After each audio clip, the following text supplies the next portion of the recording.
بسم الله الرحمن الرحيم. کتێبخانەی ڕۆشنایی دەنجی. ناوی کتێب ئایا تیرۆر ماڵە بەسەر مسلمانان؟ نووسەر دکتۆر زاکیر نایک، وەرجێڕ گروپی زاکیر، نەخشەسازی بەرگ عوسمان محەممەد، ساڵی چاپ 2017. کۆی لاپەڕا 112 لاپەڕا. خوێندنەوەی ئاکار حوسێن. هەڵەبڕ ئارام یونس سدیق.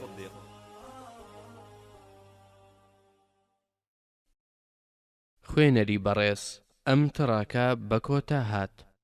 پێشەچی لاپەڕا 3. سەرەتا بە ناوی خوای بەخشندەی میهرەبان، درود و ستایش بۆ سەرجانی محەممەدی پێشەوای ئیسلام صلی الله عليه وسلم.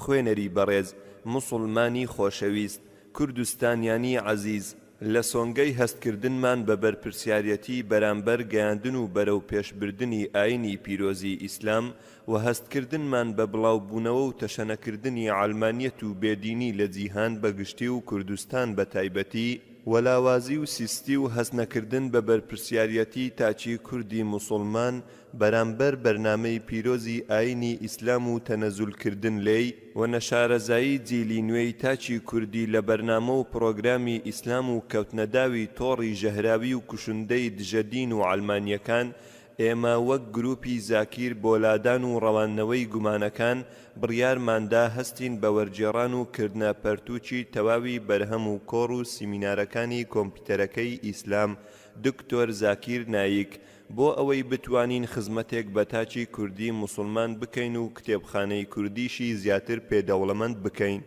خوێنەری بەڕێز، ئەم پەرتووکەی کە لە بەردەستایە یەکێکە لە بەرهەمی وەرجێڕاوی گروپەکەمان و بریتیە لە کۆڕێکی بەڕێز دکتۆر زاکیر نایک کە لە 11 نۆی 2006 لە شاری مۆمبای لە وڵاتی هیندستان پێشکەشی کرد لەژێر ناونیشانی ئایا تیرۆر ماڵە لەسەر مسلمانان ساز کرابوو. ئێمەش لە شێوەی پەرتووکێکدا ڕێکمان خستووە. لەم پەرتووکەدا ئاشنا دەبیت بەڕاستی و بنچینەی تیرۆر و وەڵامی سەرجەم ئەو پرسیارانە وەردەگریت کە لە مێشکدا گەڵاڵە بووە لەسەر ئەم بابەتە و وەڵامی تەواوی ئەو تۆمەت و گومان و چەوەشەکاریانە دەبینیتەوە کە دوژمنانی ئیسلام و بێدینان ئاراستەی ئیسلام و مسلمانانی دەکەن. لە کۆتاییدا لە پەروەرێن داواکارین پاڵپشت و پشتیوانمان بێت و توانی بێتمان خزمەتێکمان بە ئاینەکەی کردبێت و لە پێناوی ئەویشدا بوو بێت و داوای لێبوردن لە خوێنەری کوردیش دەکەی لە هەمبەر بوونی هەر هەڵە و کەم و کورتیەک لەم پەرتووکەدا. وەسەلام عەلەیکم وەڕەحمەتوو الله وبەڕەکاتوه. خوێنەری بەڕێز، ئەم تڕاکە بە کۆتا هات. دکتۆر زاکیر نایک کێیە؟ لاپەڕا 6. دکتۆر زاکیر نایک بانگخوازێکی ئیسلامی شارەزا و چالاکی جیهانیە و خەڵکی هیندستانە. خاوەنی بڕوانامەی بەکالیۆرۆسە لە پزیشکی گشتیدا. بە شارەزاییەکی بێوێنە لە ئیسلام و بەراوردکارێکی بە توانای ئاینەکان ناسراوە. سەرۆکی ڕێکخراوی لێکۆڵینەوەی ئیسلامیە لە مۆمبای و قوتابی شێخ ئەحمەد دیدات بووە ڕەحیمەه الله. دکتۆر زاکیر نایک تێڕوانینەکانی ئیسلام شی دەکاتەوە و گومانەکانی سەر ئیسلام دەڕەوێنێتەوە و خراپ تێگەیشتنەکان لەسەر ئیسلام ڕاست دەکاتەوە لە ڕێی قورئان و فەرموودەی ڕاست و دەقە پیرۆزەکانی تر و دەشیان بەستێتەوە بە لۆجیک و بیر و ڕاستیە زانستیەکان. لەدایکبووی پاییزی 1965 و بەناوبانگە بە لێکدانەوە و ڕەخنەگریەکان و وەڵامە باوەڕپێهێنەرەکان لەسەر ئەو پرسیارانەی کە لێی دەکرێت. لە ماوەی 12 ساڵی ڕابردوو تا هاتنی ساڵی 2008 دکتۆر زاکیر نایک زیاتر لە 1200 وتاری گشتی پێشکەش کردووە لە ویلایەتە یەکگرتووەکانی ئەمریکا و کەنەدا و وڵاتە یەکگرتووەکان و ئیتالیا و سعودیا و ئیماراتی عەرەبی یەکگرتوو و کوێت و قەتەر و بەحرێن و عەمان و ئوسترالیا و نیوزیلەندا و باشووری ئەفریقیا و مالیزیا و هۆنگ کۆنگ و تایلەند و جوانە و ئەمریکای باشوور و چەندین وڵاتی تر و لەگەڵ چەندین وتار لە هیندستان و بەشداری زۆرێک لە گفتوگۆکانی کردووە بە سەرکەوتووی لەگەڵ زۆرێک لە کەسایەتیە بەناوبانگەکان لە ئاینەکانی تر وەک گفتوگۆ بەناوبانگەکەی لەگەڵ دکتۆر ویلیام کامبڵ لە وڵاتە یەکگرتووەکانی ئەمریکا بەناونیشانی قورئان و ئینجیل لە ڕۆشنایی زانستدا کە لە ویلایەتی شیکاگۆ لە وڵاتە یەکگرتووەکان کۆچەکانی ئەمریکا لە مانجی ئەیپڕێلی 2000 بەڕێوەچوو کە تیایدا سەرکەوتوو بوو وە گفتوگۆی لەگەڵ مامۆستای ڕۆحانی بەناوبانگ سری ڕافی شانکار لەژێر ناونیشانی چەمچی خودا لە ئاینی هیندۆسی و ئیسلام لە ڕۆشنایی دەقا پیرۆزەکان کە لە زەوی کۆشکەکان بەڕێوەچوو لە بانجالور لە 21 ئایاری ساڵی 2006 کە ڕێزێکی زۆری لەلایەن ئامادەبوانی سەر بە هەردوو ئاینەکەوە لێگیرا.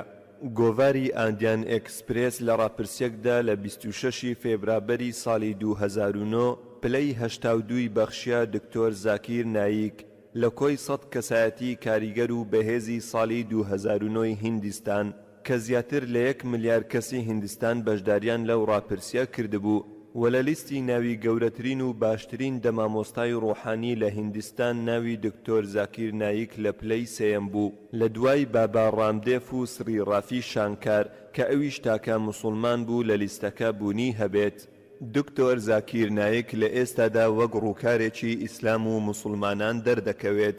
شێخ ئەحمەد دیدات بانخوازێکی جیهانی لە ئیسلام و بەراوردکردنی ئاینەکان نازناوی دیدادی گەورەی لە دکتۆر زاکیر نایک ناوە لە ساڵی 1994 و لە مانجی مایۆی ساڵی 2000 پارچە تەختەیەکی هەڵکەنراوی پێشکەش کرد لە بەرامبەر ئەو سەرکەوتن و دەستکەوتنانەی لە بواری بانگەواز و لە بەراوردکردنی ئاینەکان بەدەستی هێناوە. پارچە تەختەکە لەسەری نووسرا بوو دیاریەک بۆ دکتۆر زاکیر عەبدولکەریم نایک کوڕی شیرینم ئەوەی تۆ لە 4 ساڵ کردت 40 ساڵی دەخایەنێت تا من بەدەستی دێنم. سوپاس بۆ خوا کەوا دکتۆر زاکیر نایک بە بەردەوامی دەردەکەوێت لە زۆرێک لە کەناڵە تەلەڤیزۆنیە جیهانیەکان لە زیاتر لە 200 وڵات لە جیهانداوە بە بەردەوامی بانگهێش دەکرێت بۆ ئامادەبوون لە چاوپێکەوتن لە تەلەڤیزۆن و رادیۆ و زیاتر لە 100 وتار و گفتوگۆ و کۆڕ و توێژەکانی بە CD و DVD هەیە و چەندان کتێبی لەبارەی ئیسلام و بەراوردکردنی ئاینەکان نووسیوە. خوێنەری بەڕێز ئەم تڕاکە بە کۆتا هات. ئایا تیرۆر ماڵە لەسەر موسڵمانان؟ لاپەڕا نۆ.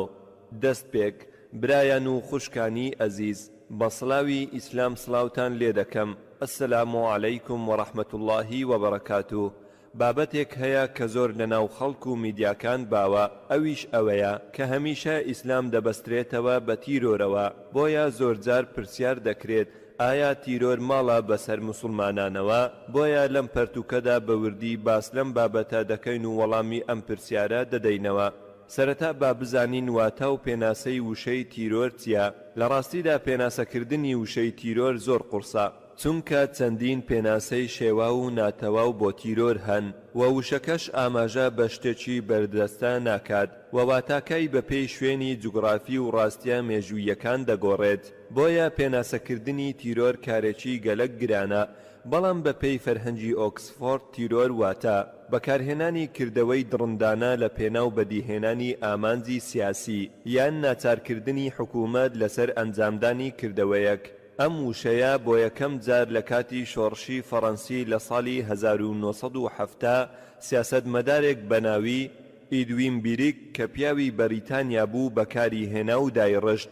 ئەم وشەی بۆ وەسفکردنی ڕژێمی یاعقوبی فەڕەنسی دەسەڵاتدار بەکارهێنا کە لە ساڵی 1793 تا 1794 ناونرا بە دەسەڵاتی تیرۆر. ماکسیمیلیان ڕۆبسپێر کە دەسەڵاتدار و سەرکردەی ئەو حکومەتە بوو هەزاران خەڵکی کوشتبوو هەزاران بێتاوانی لە سێدارەدا بوو. تۆمارە مێژوویەکان پێمان دەڵێن کە ئەم کەسە هەستا بەدەست بە سەرداگرتنی زیاتر لە 500,000 مرۆڤ و لە سێدارەدانی 40,000 کەس و زیاتر لە 200,000 کەسی دەربەدەر کرد. زیاتر لە 200,000 کەسی تووشی برسەتی و ئەشکەنجەدان و مردبوون کرد لە بەندیخانەکان. بۆیە وشەی تیرۆر وەک دەستپێک بۆ وەسفکردنی شۆڕشی فەڕەنسی لەلایەن خەڵکەوە بەکار هاتوو داڕێژرا بۆ دەسەڵات و حکومەتێکی ستەمکار و خوێنڕێژ. بەڵام ئەمڕۆ لە دەستگاکانی ڕاگەیاندنی جیهانی ڕستەیەکی زۆر باومان هەیە کە بەردەوام دەوترێتەوە و دووبارە دەکرێتەوە بە تایبەتی لە ڕاگەیاندنی ڕۆژئاوا. ئەو ڕستەیەش ئەوەیە کە دەوترێت هەموو موسڵمانان تیرۆریست نین بەڵام هەموو تیرۆریستەکان موسڵمانن. تەنانەت ئەم ڕستەیە هاوردەی هیندستانی ئێمەش کراوە بە تایبەتی پاش ڕووداوەکەی 11 نۆ و ڕوودانی زنجیرەیەک تەقینەوەی شەمەندەفەر لە مۆمبا کە بینیمان ئەم ڕستەیە بە شێوەیەکی زۆر بربڵاو لێرەوە بەکاردەهات. با ئێستش بۆ ڕاستی و دروستی ئەم وتەیە سەیری مێژوو بکەین. کاتێک سەیری تۆمارە مێژوویەکانی سەدەی 19 دەکەین زۆر ئەستەمە هێرشێکی تیرۆریستی بدۆزینەوە کە موسڵمانان ئەنجامیان دابێت. ئێمە لێرەدا ناتوانین بەوردی باسی هەموو ئەو هێرشانە بکەین کە لە سەدەی 19دا ڕووی داوە، بەڵام من هەندێکتان وەبیر دەهێنمەوە. ئێمە دەزانین کە لە ساڵی 1881 ئەسکەندەری دووەمی قەیسەری ڕووسیا لە کاتی گەڕانەوەی بۆ کۆشتی زستانەی لەسەر ڕێگاکەی و لە پیتەرسبێرگ ستریت تەقینەوەیەک ڕوویدا و 21 کەسی بێتاوانی کوشت کە تەنها لە شوێنی ڕووداوەکە بوون. پاشان ئەسکەندەری دووەم لە شوێنی ڕووداوەکە لە ئۆتۆمبیلەکەی هاتە دەرەوە و بۆمبێکی ئاراستە کرا و بووە ئامانج و تیرۆر کرا. ئەوە لە سەردەستی موسڵمانێک تیرۆر نەکرا، بەڵکو لە سەردەستی پیاوێک کوژرا پێی دەوترا ئیگنیس هاری نەواگی کە کەسێکی پۆڵەندی بوو لە بیلا ڕووسیا و موسڵمانیش نەبوو، بەڵکو ئەنارچی بوو کە خاوەنی ڕێکخراوێک بوو کە بانگەشەی ئازادی تاکو و کۆمەڵگەیەکی ئەنارکی دەکرد، واتە بێخاوەن و بێسەروەر. هەروەها لە ساڵی 1886 تەقینەوەیەک ڕوویدا لە هیمارکت کە گۆڕەپانێکە لە شیکاگۆ. هێرشەکە لە کاتی ڕێپێوانی بەشێک لە کرێکاران بوو کە تیایدا 12 هاوڵاتی و 7 پۆلیس بوونە قوربانی. ئەو کەسانەی بەرپرس بوون لەو کردەوەیە موسڵمان نەبوون، بەڵکو 8 کەس لە ئەنارکیەکان بوون کە سەرجەمیان موسڵمان نەبوون. کاتێک کە شیکاری تۆماری هێرشە تیرۆریستیەکان دەکەین کە لە سەدەی 20 ڕوویان داوە، ئەو ڕووداوەمان دێتە پێشچاو کە لە بەرواری 6 نۆی 1901 دەیەمین سەرۆکی ویلایەتە یەکگرتووەکانی ئەمریکای تێدا تیرۆر کرا کە ناوی ویلیام ماکێلنی بوو. تیرۆریستەکە ناوی لیۆن بووە و کەسێکی ئەنارچی بوو، هیچ پەیوەندی بە ئیسلامەوە نەبوو.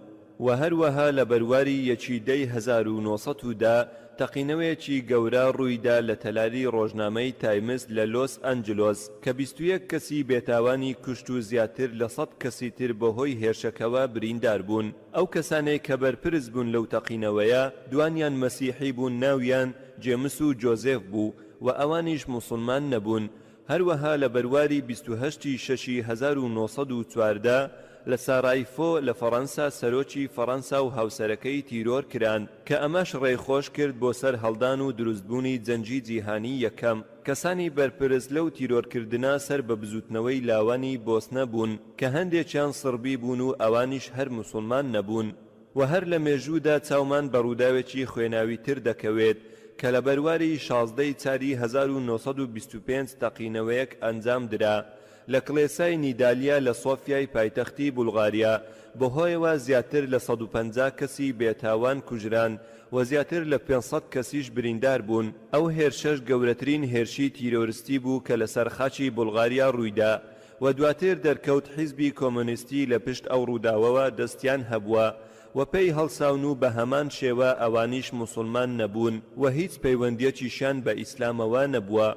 یەکێکی تر لە ڕووداوەکان تیرۆرکردنی ئەسکەندەری یەکەم پادشای یوغۆزلافیا لە بەرواری نۆیدەی 1934 کە لە ڕێگەی پیاوێکی چەکدارەوە تیرۆر کرا. ناوی فلادا جۆرجێف بوو کە ئەویش موسڵمان نەبوو.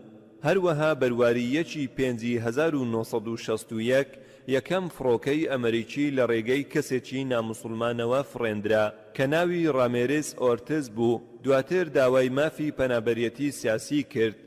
هەروەها لە بەرواری 28 1986 باڵوێزی ئەمریکا لە گواتیمالا تیرۆر کرا لە ڕێگەی کەسێکی ناموسڵمانەوە و لە بەرواری 38 1969 باڵوێزی تری ئەمریکا لە یابان لە ڕێگەی کەسێکی ناموسڵمانەوە تیرۆر کرا. لە بەرواری 3 1969 باڵوێزی ئەمریکا لە بەرازیل لە ڕێگەی کەسێکی ناموسڵمانەوە ڕفێندرا.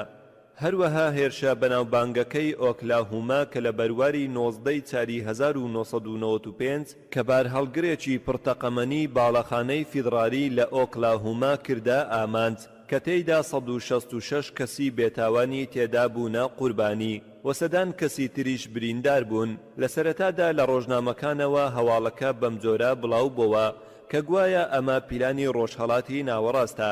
ئەم هەواڵە بۆ ماوەی 4 ڕۆژ بەردەوام دەوترایەوە و جەختی لەسەر دەکرایەوە تا دواتر بۆیان دەرکەوت کە دوو چالاکوانی ڕاستی مەسیحی لە پشت ئەم ڕووداوە خوێناویەوە بوون کە بە تیموثی و تیری ناسرا بوون. بەڵام کاتێک کە دەرکەوت کێ لە پشت ڕووداوەکە بووە، ئیتر میدیاکان تا 2 ڕۆژ ئەم هەواڵەیان بەڕاستی گەیاند، دواتر دەنجیان نەما کە بۆ 4 ڕۆژ ڕۆژهەڵاتی ناوەڕاستیان بەو تاوانە تۆمەتبار کرد. و لە دوای جەنجی جیهانی دووەم لە ساڵانی 1940 تاوەکو 1940 جیهان تووشی 259 هێرشی تیرۆریستی بووەوە کە دوو ڕێکخراوی جوولەکە بوون دەستیان لە پشتەوەی هەبوو. هەروەها هێرشە خوێناویەکەی ئۆتێلی کینگ داڤید هۆتێل لە بەرواری 22 نۆی 1946 کە ڕێکخراوێکی جوولەکەی لە پشتەوە بوو بە سەرکردایەتی منحام بیگین لەو ڕووداوەشدا 91 کەس بوونا قوربانی و تیرۆریستەکان جلی عەرەبیان پۆشی بوو تاوەکو وەکو موسڵمان دەربکەون و موسڵمانەکانی پێتاوانبار بکرێن. دواتر دوای ئاشکرابوونیان سەرکردەی ئەو ڕێکخراوە لەلایەن حکوومەتی بەریتانیاوە بە تیرۆریستی ژمارەیەک دەستنیشان کرا. بەڵام دوای چەند ساڵێک بەسەر ئەم ڕووداوە منحام بیگین بووە سەرۆکوەزیرانی ئیسرائیل و چەند ساڵێک دواتر خەڵاتی نۆبڵی ئاشتی وەرگرت. سەرنج بدەن کەسێکی بکوژ، کەسێکی کە سەدان و هەزاران کەسی بێتاوانی کوشتووە ببێتە سەرۆکوەزیرانی ئیسرائیل، دواتریش خەڵاتی نۆبڵی ئاشتی پێ ببەخشرێت. هەندێک لەو کۆمەڵانەی کە دەجەنگان لە پێناو دامەزراندنی دەوڵەتی ئیسرائیل و کردەوەی خوێنڕێژی و ئاژاوەجێڕیان دەکرد، وەک چەتەکانی سترین و ئۆرگۆن و هاجانە و ڕێکخراوە جوولەکەیەکان و سەرکردەکانیان وەکو ئیسحاق رابین و منحام بیگین و ئارێل شارۆن لە دوای دامەزراندنی ئیسرائیل بوون بە سەرۆک وەزیران و پۆستی باڵایان گرتە دەست لە دەوڵەتی ئیسرائیل لە کاتێکدا پێشتر بە گەورە تیرۆریست و خوێنڕێژ ناسراو بوون. ئەگەر سەیری نەخشەی جیهان بکەیت پێش ساڵی 1945 دەبینیت کە ئیسرائیل بوونی نەبووە. ئەو کۆمەڵە جوولەکانە پێیان دەوترا کۆمەڵە تیرۆریستەکان کە لە ڕێگەی بەریتانیەکانەوە دەجەنگان لە پێناو دامەزراندنی دەوڵەتێک بۆ جوولەکە، پاشان بە بەکارهێنانی هێز زەویان داگیر کرد و فەڵەستینیەکانیان دەرکردە دەرەوە. ئێستاش هەر خودی ئەو کەسانە بە خەڵکی فەڵەستین دەڵێن تیرۆریست کە دەجەنجێن لە پێناو گەڕانەوەی زەویەکانیان. بڕوانن هیتلەر 6 ملیۆن جوولەکەی لەناوبرد و جوولەکەکانی وەدەرنا، پاشان جووەکان چوون بۆ فەڵەستین. فەڵەستینیەکان بدڵێکی فراوان و دەستێکی کراوە پێشوازیان لێکردن، بەڵام دوایی وردە وردە زەویەکانیان لێ زەوتکردن و داگیریان کردن. سەرنج بدەن لە خیانەتکاری جوولەکەکان بەرامبەر خەڵکی فەڵەستین. کاتێک فەڵەستینیەکان لەسەر بنەمای میوان مامەڵەیان لەگەڵ ئەوان دەکرد، بەڵام ئەوان بە چاوێکی خیانەتکارانەوە زەوی فەڵەستینیەکانیان داگیر کرد و وەدەریان نان. کاتێکیش فەڵەستینیەکان دەیانەوێ ئەو ماڵە زەوتکراوە بگەڕێننەوە پێیان دەوترێت تیرۆریست. ئەم ڕۆژڕێک هەمان شت ڕوودەدات بەرامبەر فەڵەستینیەکان، چونکە جگە لە جێڕانەوەی زەویەکانیان هیچی تریان ناوێت. بەڵام زۆربەی وڵاتی جیهان پشتگیری ئیسرائیل دەکەن لەسەر ئەو کردەوە خیانەتکارانەی کە بەرامبەر فەڵەستینیەکان کردیان. تۆمارە مێژوویەکان پێمان دەڵێن کە ئەڵمانیا لە ساڵانی 1968 تاوەکو 1992 ڕوبەڕووی چهێرشێک دەبوونەوە کاتێک کەچەکانی باجر مینهۆف چەندین بێتاوانیان کوشت. هەروەها لە ئیتالیا ڕێکخراوی ئەلەویەی سوور کە دەیان کەسی بێتاوانیان کوشت، هەروەها بەرپرس بوون لە ڕفاندنی سەرۆکوەزیرانی ئیتالیا ئەلدۆ مۆڕۆ و کوشتنی دوای 55 ڕۆژ. کاتێک چاو بە مێژوودا دەجێڕین چەندین گروپ و ڕێکخراوی تیری تیرۆریستی دەبینین، وەک سوپای سووری یابانی کە سەر بە تیرێکی بوذی بوون بە ناوی ئۆم شنیریکۆ کە هەوڵیاندا لە 20 سەی 1995 هەزاران خەڵکی بێتاوان بکوژن لە ناو تونێلی شەمەندەفەری لە شاری تۆکیۆ لە ڕێگەی گازی هەستەوەرەوە.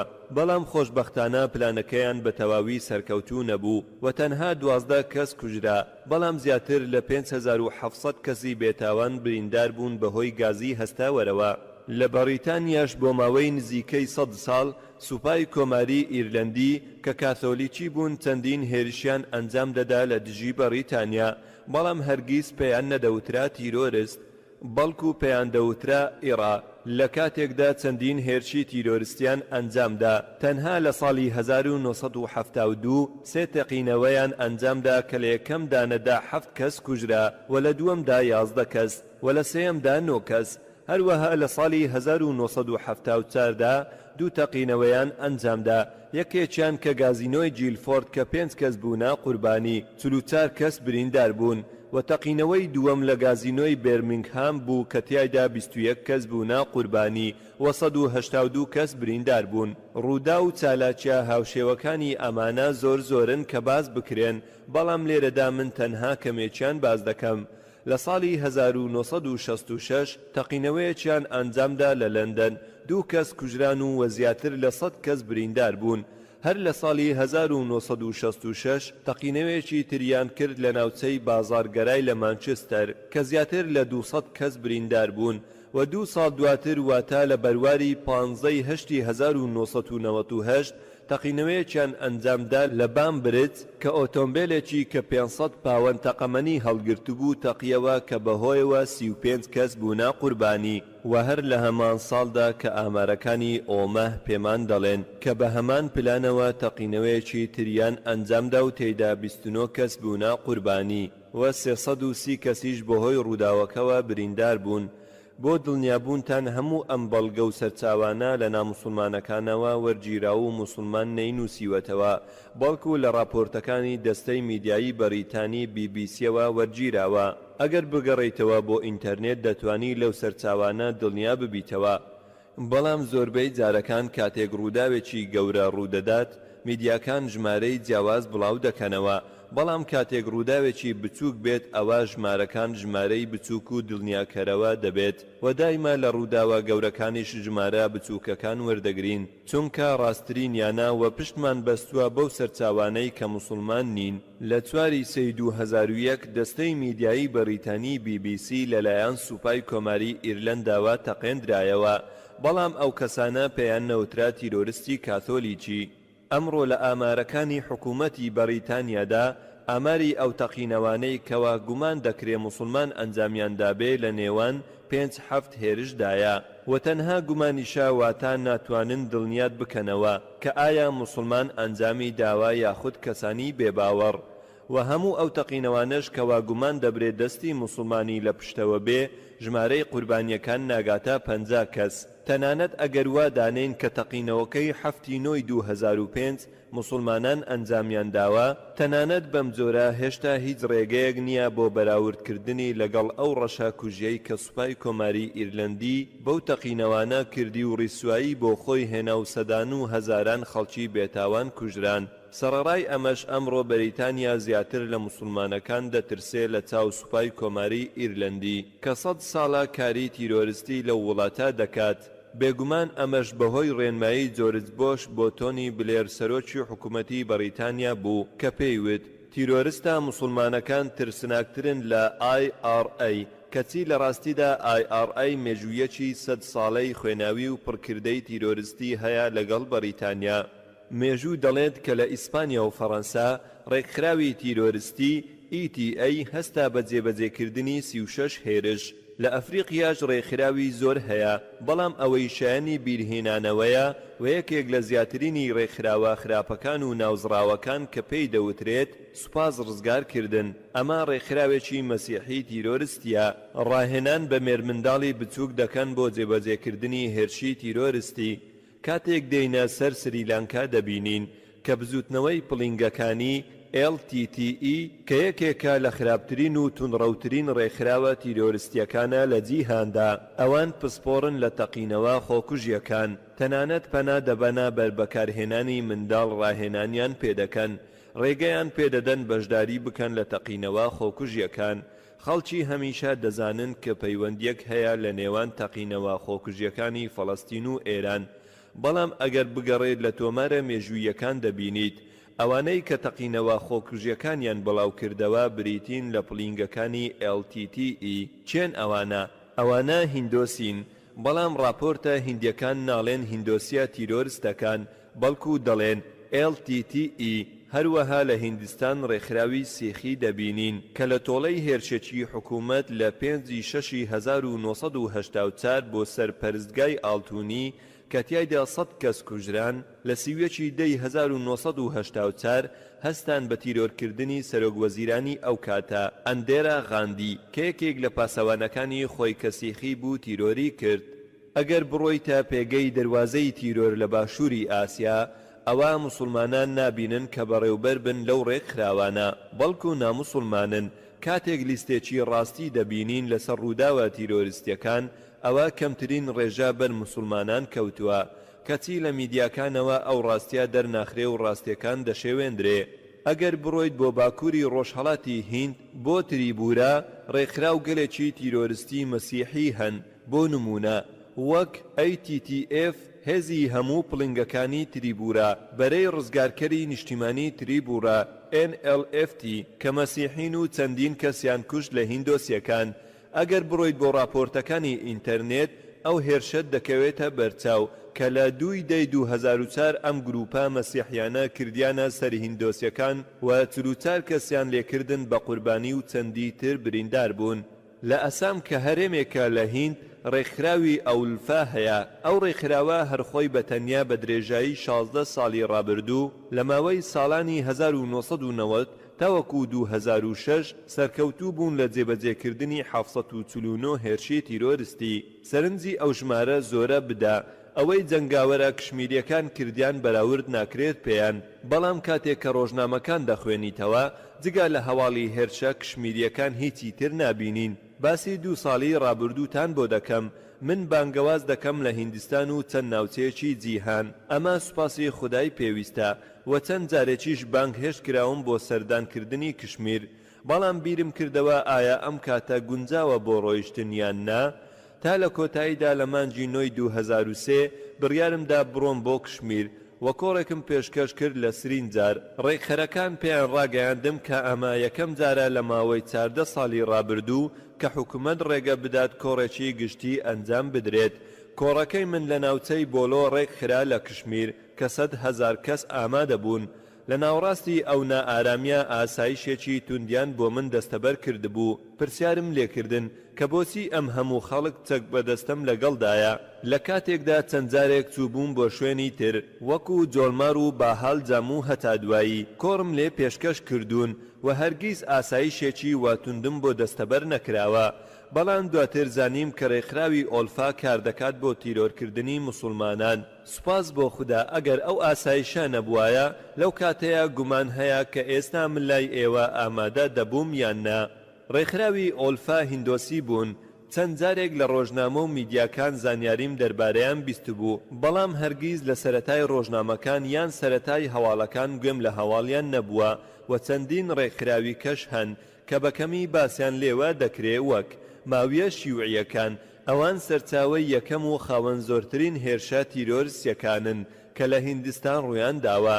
لە نیپال بەتەنیا خۆیان لە ماوەی 7 ساڵی پێشوودا هەستان بە ئەنجامدانی 600 هێرشی تیرۆریستی لە نێو نۆتنۆ ناوچەی هیند. بەپێی ئەو زانیاریانەی حکوومەتی هیندی باسی کردووە لە پێگەی خۆیەوە دەربارەی تیرۆر ماویەکان لە 150 ناوچە بوونیان هەیە و هێرشی تیرۆریستیان ئەنجام داوە لە یەک لە سەرسەی ناوچەکانی هیند. ئەوان لە پلەی یەکەمدان. ئەگەر بەراوردی ژمارە ئەو خەڵکانە بکەیت کە کوشتویانن و ئەو هێرشانەی کە ئەنجامیان داوە و لە بەرامبەردا بەراوردیان بکەیت بەوەی جەنگاوەرانی کشمیر ئەنجامیان داوە، ئەوە هیچ ڕوێکی بەراوردکردنی تێدا نابینی. ماویەکان مەترسیەکەیان گەورەترە لەسەر هیند، بەڵام لەگەڵ ئەوەشدا حکوومەت زیاتر لە موسڵمانان دەترسێت وەک لە تیرۆریستەکان. لەم دوایەدا پێش 2 ڕۆژ لە 9/11 هەواڵێک بڵاو کرایەوە لە تایمز هیند و هەواڵەکە لە لاپەڕەی یەکەم دەرنەکەوت کە باسی لە دەست بەسەرداگرتنی 875 موشک دەکرد کە لەلایەن پۆلیسەوە دەستی بەسەردا گیرا بوو. ئەم دەست بەسەرداگرتنە گەورەترین پرۆسەی دەست بەسەرداگرتنی چەک بوو لەلایەن پۆلیسی هیندەوە کە ئەو موشکانە بۆ ڕێکخراوە ماویەکان هاتبوو کە جەنجیان دژی سوپای هیندی دەسازاند و بەڕێوبەری گشتی هێزەکانی پۆلیسی ویلایەتی ئەندهڕابڕایدش لە پایتەختی حەیدەر ئاباد تووشی شۆک بوو بە بیستنی هەواڵەکە و لێدوانی داوتی بۆ موشەکانە دەتوانن هێرش بکەنە سەر هەر بنکێکی پۆلیسی کە بیانەوێ یان هەر تانکێکی سەر بە حکوومەتی هیندی و لە دووری 600 مەترەوە دەتوانن هێرش بکەنە سەر هەر بنکەیەکی سەربازی کە بیانەوێ بەبێ ئەوەی هیچ ڕوبەڕووبوونەوەیەکیان توش ببێ. سەرەڕای ئەوەش دەبینین کە خەڵکی زیاتر لە ڕیشنەکان دەترسن یان ئەوانەی کڵاویان لەسرە یان پانتۆڵەکانیان لەسەر پاژنەی پێیانە. ئایا ئەمانە مەترسیدارترن لە موشەکەکان؟ بۆچی مسلمانان دەکەنە ئامانج؟ ئەمە پرسیارە وەڵامەکەشی پلانی میدیایی ڕۆژ ئاوایە، ئەو میدیایانەی کە کۆنتڕۆل کراوە لەلایەن پیاوانی سیاسەتەوە و کاتێک لە ڕاستی کارەکە دەکۆڵینەوە بە دڵنیاییەوە بەبێ هیچ گومانێک بۆمان دەردەکەوێت کە نەخێر ماڵ نییە بەسەر مسلمانانەوە، هەروەها ماڵ نییە تەنها بەسەر مسلمانانەوە، بەڵکو هەر ئیشی مسلمانان نییە. تەنانەت ئیسلام هانیان نادات لەسەری، بەڵکو ئەم کارانە لە ئیسلامدا قەدەغە کراوە و هەڕەشەی تونند و سزای بە ئازاری بۆ دانراوە. لەبەر ئەوەی کە دەکۆڵمەوە لە بەراوردکردنی ئاینەکان و زانیاریم دەربارەیان هەیە، ئەوە دەتوانم بڵێم بە دڵنیاییەوە کە زۆربەی ئاینەکان ئەگەر کتێبە پیرۆزەکانیان بخوێنیتەوە دەبینیت کە بانگەشەی نەکوشتنی بێتاوانەکان و خوێنڕێژی دەکەن. لەسەر و هەموو ئەم ئاینانەش ئاینی پیرۆزی ئیسلام. لە ئیسلامدا قورئان لە سوورەتی ئەلمائیدە ئاەتی 32 خودای گەورە دەفەرموێت: من أجل ذلك كتبنا على بني إسرائيل أنه من قتل نفسا بغير نفس أو فساد في الأرض فكأنما قتل الناس جميعا. واتا ئەوەی کەسێک بەناحەق بکوژێت یان گوناه و تاوانی گەورەی ئەنجام نەدابێت لە زەویدا، ئەوە وەک ئەوە وایە هەموو خەڵکی کوشت بێت. چەندین کتێبی پیرۆز دەزانم کە فەرمانی نەکوشتنی بێتاوانان دەکات، بەڵام قورئان هەر بەوەوە ناوەستێت بەڵکو دەفەرمێت ئەوەی کەسێک بەناحەق بکوژێت یان گوناه و تاوانی گەورەی ئەنجام بدات لە زەویدا، ئەوە وەک ئەوە وایە هەر هەموو خەڵکی کوشت بێت. قورئان بۆ دوورتر دەڕوات و دەفەرمێت کە کوشتنی هەر کەسێکی بێتاوان وەکو کوشتنی هەموو خەڵکی وایە. هیچ کتێبێکی پیرۆزی تر نازانم کە کوشتنی یەک کەسی بێتاوان بە کوشتنی هەموو خەڵکی بزانێت. و لە جێگایەکی تردا خودای گەورە دەفەرموێ: ومن أحياها فكأنما أحيا الناس جميعا. واتە هەر کەسێک لە مەرگ ڕزگار بکات، هەر وەک ئەوە وایە هەموو خەڵکی لە مەرگ ڕزگار کردبێت و ژیانی پێبەخشی بن. وشەی ئیسلام وەرگیراوە لە وشەیەکی عەرەبی سەلیمە یان سەلام، لە وشەی ئیسلام هاتووە، واتە ملکەتبوون بۆ خوای مەزن. بە کورتی ئیسلام واتە ئاشتی هەڵقوڵاو لە ملکەتکردنی ویست بۆ خوای مەزن.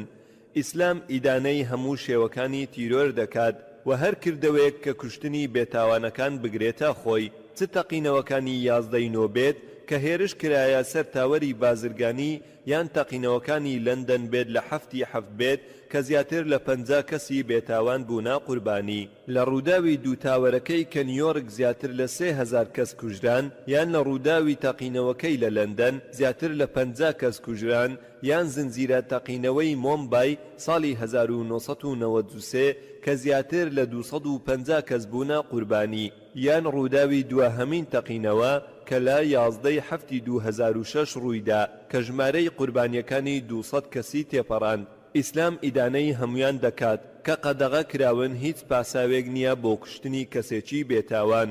لە زۆربەی جارەکان زۆربەی مسلمانان لە پای ڕازیکردنی دڵی وڵاتان و حکومەتەکان باسی هەموو کوشتنەکان و خوێنڕێژەکان ناکەن، بەڵام منوانیم بەڵکو بەردەوام دەبم و دەڵێم پێویستە لە سەرمان کە ئیدانەی کوشتنی هەزاران ئەفغانی لە ئەفغانستان بکەین و هەزاران عێراقی بێتاوان کە لە عێراق کوژران و هەزاران کەس لە گوگارات و هەزاران کەس لە فەڵەستین و لە لوبنان. ئێمە ناتوانین چاوپۆشی بکەین لە هەموو ئەمانە، چونکە ئەمانە ڕاستین بۆچی باسی لێوە نەکەین، لە چێ بترسین؟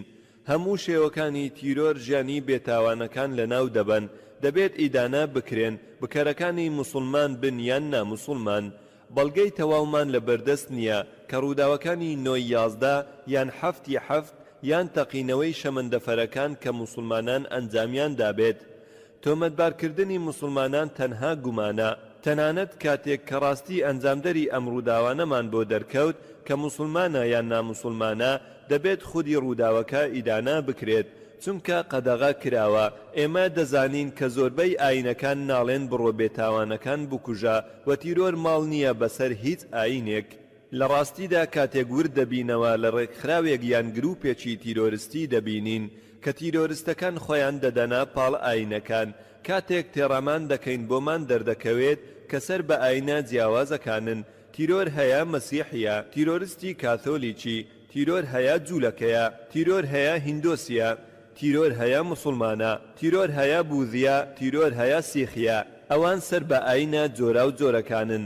بەڵام زۆربەی ئەم ئاینانە ئیدانەی کوشتنی بێتاوانەکان دەکەن. لە کاتی ئەنجامدانی ئامار سەرڕای ئەوەی کە دەزانین ئاینەکان هانی کوشتنی بێتاوانەکان نادات، کاتێک لێکۆڵینەوە یان ئامار ئەنجام دەدەین بۆ ناسینی ئەو کەسانەی کە زیاترین ژمارەی قوربانیان کوشتووە، ئاینەکەیان چییە و سربەچە ئاینێکن. بۆمان دەردەکەوێت کە کەسی ژمارەیەک کە دەستی هەیە لە کوشتنی زۆرترین مرۆڤ پێتان وایە چێیە؟ هیتلەرە کە تۆمەتبارە بە کوشتنی 6 ملیۆن جوولەکە بە شێوازێکی ناڕاستەوخۆ. ئەگەر ئامار ژمارەی کوژراوانی جەنگی جیهانی دووەم بکەین دەبینین 6 ملیۆن قوربانین. ئەو ژمارەیەکە کەواتە ئایا موسڵمان بوو نەخێر بەڵکو مەسیحی بوو. جۆزێف ستالین ژمارەی ئەوانەی کوشتونی بە 20 ملیۆن کەس دەخەمڵێندرێت و ژمارەی ئەو کەسانەی کە بووە هۆکاری مردنیان لە تاو برسێتی 14 ملیۆن و نیو کەس بوون. ئەگەر بڕۆین بۆ سین دەبینین کە ماوتسی تسۆنگ 14 تا 20 ملیۆن کەسی کوشت کە کەسێکی موسڵمان نەبوو.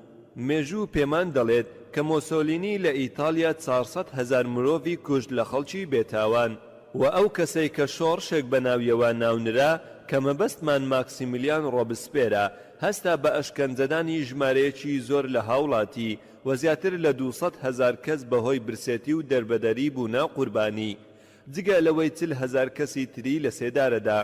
و دەزانین کە لە سەردەستی ئیمپراتۆر ئەشوکای لە یەک جەنگێکدا زیاتر لە 100,000 کەس بوونا قوربانی کە ئەویش جەنگی کالینجا بوو. ئایا ئەویش موسڵمان بوو؟ نەخێر بەڵکو هیندۆسی بوو. هەروەها سەدام حوسێن بەرپرسە لە کوشتنی نزیکەی 100,000 کەسی بێتاوان و ئابلوقەکەی جۆرجبۆش کە بووە هۆی مردنی زیاتر لە 9 ملیۆن کەس لە عێراقدا کە ژمارەیەکی زۆر لەو ڕێژە منداڵ بوون. لە ئەندەلوسیا ژمارەی ئەو کەسانەی کە محەممەد سوهارتوو کوشتنی دەخەمڵێندرێت بە نزیکەی 500,000 کەس، بەڵام ئەم ژمارەیە بەراورد ناکرێت بە قوربانیانی هیتلەر یان جۆزێف ستایل یان ماوسی تونگی. هەریەکە لەمانە بە تیرۆریستی موسڵمان دانانرێت و من هەرگیز ناڵێم کە ئەو تاوانبارانە پابەند بوون بە ئاینەکانیان، بەڵکو ئەوان باوەڕداری ڕاستەقینە نەبوون. دەنا هەرگیز بێتاوانیان نەدەکوشت. لەگەڵ ئەم هەموو ڕوودا و هێرشە تیرۆریستیانە دەبینین کە میدیای نێودەوڵەتی تەنها موسڵمانانی کردووەتە ئامانج و پێیان دەڵێن توندڕە و ئوسوڵی و تیرۆریست. خوێنەری بەڕێز ئەم تڕاکە بە کۆتا هات. با بزانین واتای وشەی ئوسوڵی چییە؟ ئوسوڵی کەسێکە شوێن بنەمای بابەتێکی دیاریکراو بکەوێت. بۆ نمونە ئەگەر کەسێک بیەوێت ببێت تا زانایەکی بەتوانە پێویستە بزانێت و شوێن ئوسوڵی زانستەکان بکەوێت و ئەگەر ئوسوڵی نەبێت لە بواری زانستەکان هەرگیز نابێت تا زانایەکی سەرکەوتوو. بەڵام بۆ ئەوەی ببێت تا زانایەکی نایابی بیرکاری پێویستە لەسەری کە شوێن ئوسوڵی بیرکاری بکەوێت و ڕاهێنانی لەسەر بکات. ئەگەر ئەمانەکات هەرگیز نابێت تا زانایەکی بەتوانە لە بیرکاریدا، نابێت حکمەکانی ئوسوڵی بدرێت بەسەر هەموو ئوسوڵیەکان لەبەر ئەوەی هەمویان یان چاکەکارن یان دڕندەن، بەڵکو دەبێت حکم بەسەر کەسەکە بدەین بە پشت بەستن بە بواری ئەو کەسەی تێیدا ئوسولیە. ئەگەر دزێکی ئوسولی هەبێت ئەرکەکەی دزیکردن بێت لە کەسانی تر، ئەوە نەهامەتیە بەسەر کۆمەلگاوە بە پێچەوانەشەوە. ئەگەر پزیشکێکی ئوسولی هەبێت جانی هەزاران کەس ڕزگار بکات، ئەوە سوودی هەبێت بۆ کۆمەلگا. بەم شێوەیە دەتوانیت حکم بدەیت لەسەر کەسەکان بە پشت بەستن بەو بوارەی کە تێیدا ئوسولیە. سەبارەت بەخۆم من موسڵمانێکی ئوسولیم و شانازی بەوەوە دەکەم لەبەر ئەوەی دەزانم و شوێنی دەکەوم و تێدەکۆشم لە ئەنجامدانی بنەماکان و ئوسولەکانی ئیسلام. من دڵنیام لە نەبوونی یەک ئەسڵ لە ئیسلامدا کە دژی مرۆڤایەتی بێت. ڕەنگە هەندێک ئوسول هەبن لە ئیسلامدا بۆ کەسانێکی ناموسڵمان بە دژی مرۆڤایەتی هەژمار بکرێن، بەڵام کاتێ توێژینەوە لەو ئەسڵە دەکرێت بە شێوەیەکی زانستی و لۆجیکیانە هیچ کەس نابینی ڕەخنەی لێ بگرێت و بەگەڕانەوەمان بۆ فەرهەنگی ویبیستەر بۆمان دەردەکەوێ کە وشەی ئوسولی کە بۆ یەکەم جاردانرا بۆ ئاماژەدان بوو بە کۆمەڵێک مەسیحی ئەوانەی کە دژی کەنیسا وەستانەوە لە ئەمریکا لە سەرەتای سەدەی بیستەم و ناویان لێنرا بە مەسیحی بڕۆستانتیان واتە ناڕازیەکان کەنیسا باوەڕی وابوو کە نامەی کتێبی پیرۆز لە لای خوداوە دابەزێنراوە بەڵام ئەو مەسیحیانە ناڕەزاییان نواند و ڕایان گەیاند بە تەنها نامەی کتێبی پیرۆز لەلایەن خوداوە نەهاتووە بەڵکو هەموو وشە و هەموو پیتێک لە کتابی پیرۆز لەلایەن خوداوە دابەزێنراوە و ئەگەر کەسێک توانی بیسەلمێنێت کە هەموو وشە و هەموو پیتێکی کتابی پیرۆز لەلایەن خوداوە دابەزێنراوە ئەوە ئەو کۆمەڵەیە کۆمەڵەیەکی باش دەبن بەڵام ئەگەر کەسێک توانی بیسەلمێنێت کە هەموو وشەیەک لە کتێبی پیرۆز لەلایەن خوداوە دانەبێزێنراوە ئەوە ئەو کۆمەڵەیە کۆمەڵەیەکی خراپن و باش نین و بەگەڕانەوە بۆ فەرهەنگی ئۆکسفۆرد دەبینین کە وشەی ئوسولی بەو کەسە دەوترێت کە پابەندە بە تەواوی بیر و باوەڕێک و بنەمایەکی کۆنی هەر ئاینێک بەڵام کاتێ دەگەڕێینەوە بۆ چاپا پوخوتکراوەکەی فەرهەنگەکە دەبینین کە گۆڕانکاریەکانی سادە ڕوویداوە ئەویش پێناسەی کەسی ئوسولیە کە دەڵێت ئوسولی کەسێکە کە بە تەواوەتی پابەندە بە بیر و باوەڕێک و بنەمایەکی کۆنی هەر ئاینێک بە تایبەتی ئیسلام وشەی بە تایبەتی ئیسلام لە چاپا پخوتکراوەکەدا زیاد کراوە بۆیە تەنها بەناوهێنانی موسڵمان مرۆڤ بیر لەوە دەکاتەوە کە ئوسولی توندڕە و تیرۆریستە و زۆرێک لە موسڵمانان نقم دەبن لە بەرگریکردن لە خۆیان و دەڵێن من ئوسولی نیم من توندڕە و نیم بەڵام ڕای دەگەێنم کە من توندڕەوم لە ئامانەتەکەم توندڕەوم لە دادپەروەریم توندڕەوم لە نەرمونیانیم و توندڕەوم لە ئاشتەواییم و توندڕەوم لە میهرەبانیم دەبا کەسێک پێم بڵێت کەم و کوڕی چیە لە توندڕەوی لە دادپەروەری یان ئەمانەت یان نەرمونیانی یان میهرەبانی ناکرێت کەسێک بە شێوەیەکی ناتەواو یان نیوا و نیو دادپەروەر بێت ئەمە پێی ناوترێت دادپەروەری بەڵکو دەبێت لە دادپەروەریدا زۆر تون بێت و هیچ شتێک بە حەز و دڵی خۆی یان کەسێکی تر نەکات و بڕیاری لەسەر نەدات ئەمەیە کە قورئانی پیرۆز بانگەشەی بۆ دەکات کتێبەکەی ئێمە فەرموودەی خوای مەزنا فەرمانمان پێدەکات کە بە تەواوەتی دادپەروەر بین ناکرێت دادوەرێک هەندێک جار دادپەروەر بێت و هەندێک جاری تر دادپەروەر نەبێت کەواتە هەڵەکە لەکوێدایە منیش دەمەوێت بپرسم لە هەر مرۆڤێک ئایا دەکرێت پێم بڵێیت کە توندڕەوی لە ئامانەت پارێزی هەڵەیە یان توندڕەوی لە دادپەروەری هەڵەیە یان توندڕەوی لە میهرەبانی هەڵەیە دەبێت توندڕە و بین بەڵام لە کاروباری چاکدا بۆیە کاتێک کەسێک بانگەشەی ئەوە دەکات کە توندڕەوە ئەوە واتە توندڕەوە لە دەستگرتن بە ڕێنماییەکانی ئیسلامەوە مرۆڤ موسڵمانێکی باش نابێت هەتاوەکو دەست نەگرێت بە ڕێنماییەکانی ئیسلامەوە دەزانم کە ئەم دەستەواژانە دەستکاری کراون و پێناسەکانیان لە گۆڕانکاری بەردەوامدان بەڵام پێویستە لە سەرمان کە بارودۆخەکان چاک بکەینەوە و مێزگردەکە هەڵجێڕینەوە و بە تەواوەتی شوێنی قورئانی پیرۆز بکەوین و بەتوندی پێوەی پابەند بین خی گەورە لە ئاەتی 208 سوورەتی ئەلبەقەرە دەفەرموێت ادخلوا في السلم كافة واتە خۆتان بخەنە ژێر سایەی ئیسلامەوە و بە تەواوی پەیڕەوی بکەن ئەمڕۆ موسڵمانان بەوە ناسراون کە تیرۆریستن بەڵام سادەترین پێناسەی بۆ وشەی تیرۆریست ئەو کەسەیە کە دەبێتە هۆی تیرۆر و مەترسی بۆ نمونە کاتێک تاوانبارێک پۆلیسێک دەبینێت هەست بە ترس دەکات کەواتە پۆلیسەکە سەرچاوەی تیرۆرە سەبارەت بە تاوانبارەکە لەم ڕێڕەوەدا لەسەر ئەم ئەساسە بانگەشەی هەموو موسڵمانێک دەکەم داوای لێ دەکەم کە ببێتە سەرچاوەی تیرۆر ئەگەر وامان کرد ئیتر هەموو تاوانبارێک هەست بە ترس دەکات لە کاتی بینینی کەسێکی موسڵمان ئیتر هەموو خۆسەپێنێک هەست بە ترس دەکات کاتێک موسڵمان دەبینێت ئیتر هەموو دزێک هەست بە ترس دەکات کاتێک موسڵمان دەبینێت ئیتر هەموو کەسێکی دژ بە کۆمەلگا هەست بە ترس دەکات کاتێک کە موسڵمان دەبینێ ئەمەیە قورئان بانگەشەی بۆ دەکات لە سوورەتی ئەلئەنفال ئاەتی 60 کاتێک فەرمانمان پێدەکات کە دڵی دوژمنانی کۆمەلگا بترسێنین ئەو خەڵکانەی کە بێتاوانەکان دەکوژن و ئەوانەی دژی مرۆڤایەتین قورئان دەفەرمێت دڵەکانیان بترسێنن وانیشان دەدرێت کەواتای بەربڵاوی وشەی تیرۆر بریتیا لە ترساندنی خەڵکانی بێتاوان لەم ڕێڕەوەدا موسڵمان بۆی نییە هەرگیز هیچ مرۆڤێکی بێتاوان بترسێنێت ئەمە قەدەغە کراوە لە ئیسلامدا لە دنیادا هەمیشە بۆ کەسانێک کە چالاکی و کارێک ئەنجام دەدەن دوو ناو و دوو سیفەتی جیاوازیان پێوە دەکرێت. لە 60 ساڵی ڕابردوو کاتێک هیند ملکەتی دەسەڵاتی بەریتانی بوو، زۆرێک لەو هیندیانە کە دەجەنگان لە پێناو ئازادکردنی خاکەکانیاندا لەلایەن بەریتانیەکانەوە بە تیرۆریست ناوزەند دەکران. بۆیە ئەگەر لە چاو لە ژێر پەردەی بەریتانیەکانەوە سەیری ئەو کۆمەڵە خەڵکانە بکەین، ئەوە دەبێت هاوڕابین لەگەڵیان کە ئەوانەی بۆ ئازادکردنی خاچی وڵاتەکەیان تێدەکۆشن تیرۆریستن. لە بەرامبەردا هیندیەکان دەجەنگان بۆ ڕزگارکردنەوەی خاکەکەیان لە دەست بەریتانیەکان، چونکە پێیان وابوو کە بەریتانیەکان داگیرکارن و خاکەکەیان داگیر کردوون و بۆیان نییە حکمی هیند بکەن.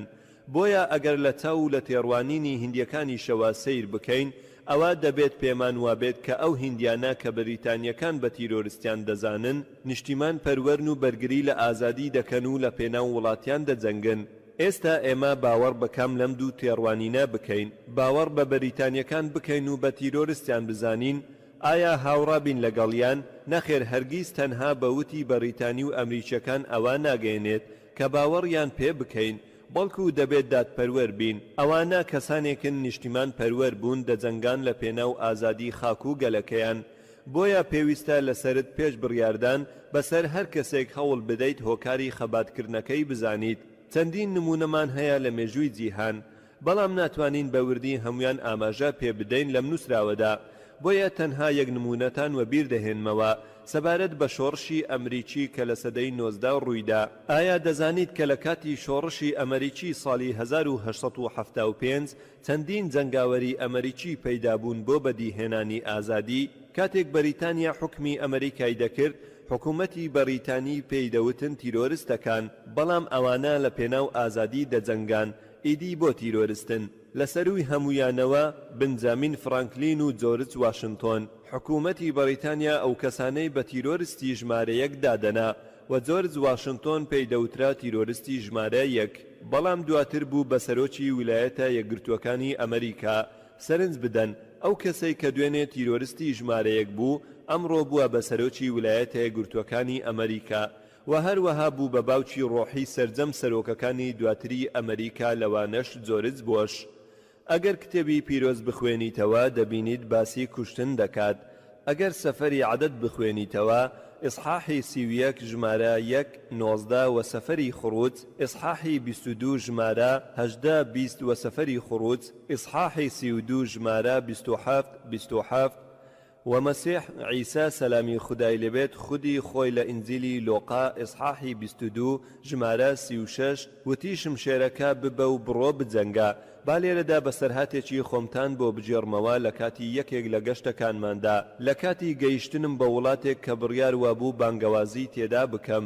بانگ هێشت کرام بۆ کۆبوونەوەی هەندێک لە ئەفسەرانی گومرک. 80 ئەفسەر بوون و دەستیان کرد بە پرسیار لە دوای پرسیار دەیان کرد.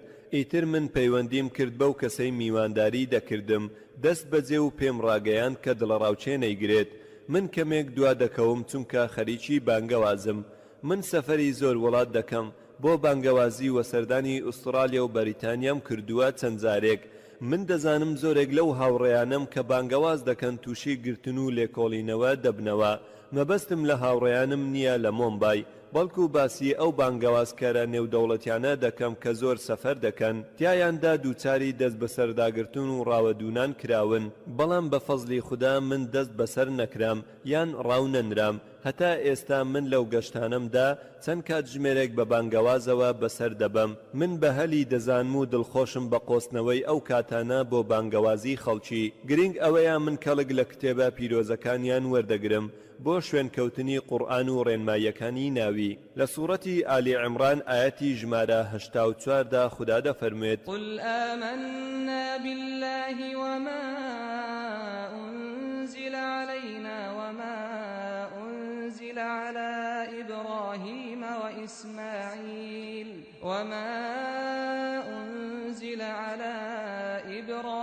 وإسماعيل وإسحاق وإسحاق ويعقوب والأسباط وما أوتي موسى وعيسى والنبيون من ربهم لا نفرق بين أحد منهم ونحن له مسلمون.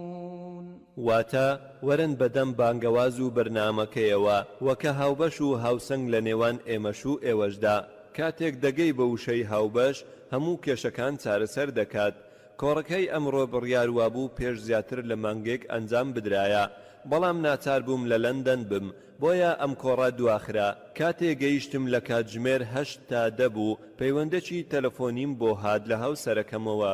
وتی زاکیر تۆ لەیکوێیت؟ لێم پرسی بۆچی؟ وتی تۆ لە دەرەوەی فڕۆکە خانەیت. وتم چی ڕووی داوە؟ پێی ڕاگەیاندم کە هەواڵی دەستگیرکردنی 21 موسڵمانی بیستووە کە پلانی تەقانەوەی بۆمبیان داڕشتووە. بەڵام سوپاس بۆخوا من لەگەڵ 12 هاوڕێ و کامێرامانم توانیم کۆڕەکە بە سەرکەوتووی لە بێرمینگهام پێشکەش بکەم و سەرکەوتوو بوو. لە ڕۆژی دواتر لەگەڵ هاوڕێکانم چوین بۆ تۆمارکردنی چەند گرتەیەک، بۆیە چوین بۆ یەکێک لە گۆڕستانی جوولەکەکان و سەرقاڵی تۆمارکردن بووین و تۆمارمان دەکرد و خەریکی هیچ کارێکی تیرۆریستی نەبووین، تەنها بۆ ئەوەی هەندێک تۆماری شارەکە بگرین. 2 کاتژمێرمان بەسەر برد لە گۆڕستانی جوولەکەکان. دواتر ڕوومان کردا یەکێک لە کەنیسەکان و وێنەمان تێدا گرت. دواتر نانی بەیانیمان خوارد و دوای نیوەڕۆ گەڕاینەوە بۆ ئۆتێلەکە. دواتر زانیمان کە پۆلیسی بێرمینگهام هەوڵ دەدات شوێنی ئێمە دیاری بکات و دەستگیرمان بکات. ڕەنگە یەکێک لە ڕێبواران تێپەڕ بوو بێت بەلای گۆڕستانەکەدا و سکاڵای لەسەر نووسی بێتین. پۆلیس دەگەڕا بە شوێن 8 تیرۆریستی ڕیشنی کڵاو بەسەر چێن ئەوانە و ژمارەی ئۆتۆمبیلەکەیان گرتبوو پەیوەندیان کرد بە کۆمپانیای تەمین و هەوڵیاندا شوێنەکەمان دیاری بکەن تاوەکو ئێمەیان دۆزیەوە کاتێک لە ئۆتێلەکە بووین. بەڵام خۆشبەختانە کاتێ بە دوواداچوون دەکرا پۆلیس لەگەڵ ئەو کەسا قسەی کردبوو کە نانی بەیانی لەگەڵ خواردبووم. سیاسەتی موسڵمانی زۆر بەناوبانگ بوو. کاتێک سەرۆکی پۆلیسی ئەو ناوچەیە قسەی لەگەڵ پیاوەکە کردبوو پێی ڕاگەیاندبوو کە بە دوای ئەو تیرۆریستانە دەگەڕێن. وەڵامی دابوویەوە و بە ئەفسەرەکەی وتبوو ئەم قسە نامەنتیقیانە چییە تۆ دەیکەیت؟ بیرت نایەت پێش 2 مانگ تۆمارێکی ڤیدیۆیم پێدای؟ ئەفسەرەکە وتی بڵێ بیرمە. پاشان سیاسیەکە پێی وتبوو ئەوە ئەو پیاوەیە کە ناوی دکتۆر زاکیر نایکە. وتبووی بەڵێ. پاشان ئەفسەرەکە وتبووی تەواو کێشەکەمان چارەسەر کرد. چیتر پێویست ناکات گومان لەو گەشتیارانە بکەین و کۆتایی هاتبوو بە کێشەکە سوپاس بۆ خوددا. یەکێک لە ڕێبواران گومانی لێمان هەبوو چونکە ڕیشن بووین. پێی وابووە ڕیش مەترسیدارە، ڕیش و کڵاو هێمای مەترسیداریە.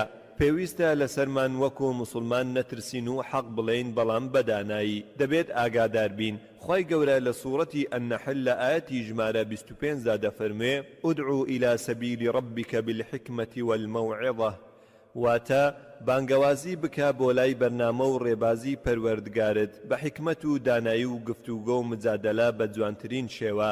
کاتێک قسە دەکەین دەبێت بە داناییەوە قسە بکەین. دوای ئەم باسا دەتوانین درک بەوە بکەین کە تیرۆر ماڵا بەسەر چێوە. بە پێی تێڕوانینی من تیرۆر ماڵا بەسەر سیاسیەکانەوە. بە پشت بەستنم بە ئامارەکان و تێگەیشتنم لێیان. تیرۆر ماڵا بەسەر سیاسیەکانەوە، چ لە ویلایەتەیە گرتووەکان بن یان لە بەریتانیا یان لە هیند، ئەو ماڵا بەسەر سیاسیەکانەوە. دەبێت تێبگەین لەوەی هۆکاری تیرۆر چییە. بۆ ئەوەی بتوانین تیرۆر لەناو ببین ئەوە یەکەم شت دەبێت لەوە بگەین کە هۆکاری سەرەکی بۆ تیرۆر چییە. من وەکو پزیشکێک باوەڕم بە بنەبڕکردنی نیشانەکانی نەخۆشی نییە، بەڵکو باوەڕم هەیە بە هەوڵدان بۆ کوشتنی ئەو میکرۆبەی سەرچاوەی نیشانەکەیە. ئەوە باشترین چارەسەرە. ئەی هۆکاری تیرۆر چییە؟ زاناکان دەڵێن هۆکاری تیرۆر بریتیا لە ستەم. کاتێک کۆمەڵێکی دیاریکراو دەکەونە ژێر ستەم، کاتێک ستەم ئەنجام دەدرێت دژی توێژێک و کۆمەڵێک لە خەڵکی، ئەوە پەنادەبەنە بەر تۆڵە سنەوە. ئەمە تەنها هۆکاری تیرۆرە. چ باسی تەقینەوەی دوو تاوەرە بازرگانیەکەی نیویۆرک بکەین، یان تەقینەوەکانی هەفتی حەفت بکەین لە لەندەن، یان زنجیرە تەقینەوەکانی مۆمبای لە ساڵی 1993، یان هەزاران کوژرا و لە ئەفغانستان و عێراق و جوجارات و بۆسنە و فەڵەستین و لوبنان.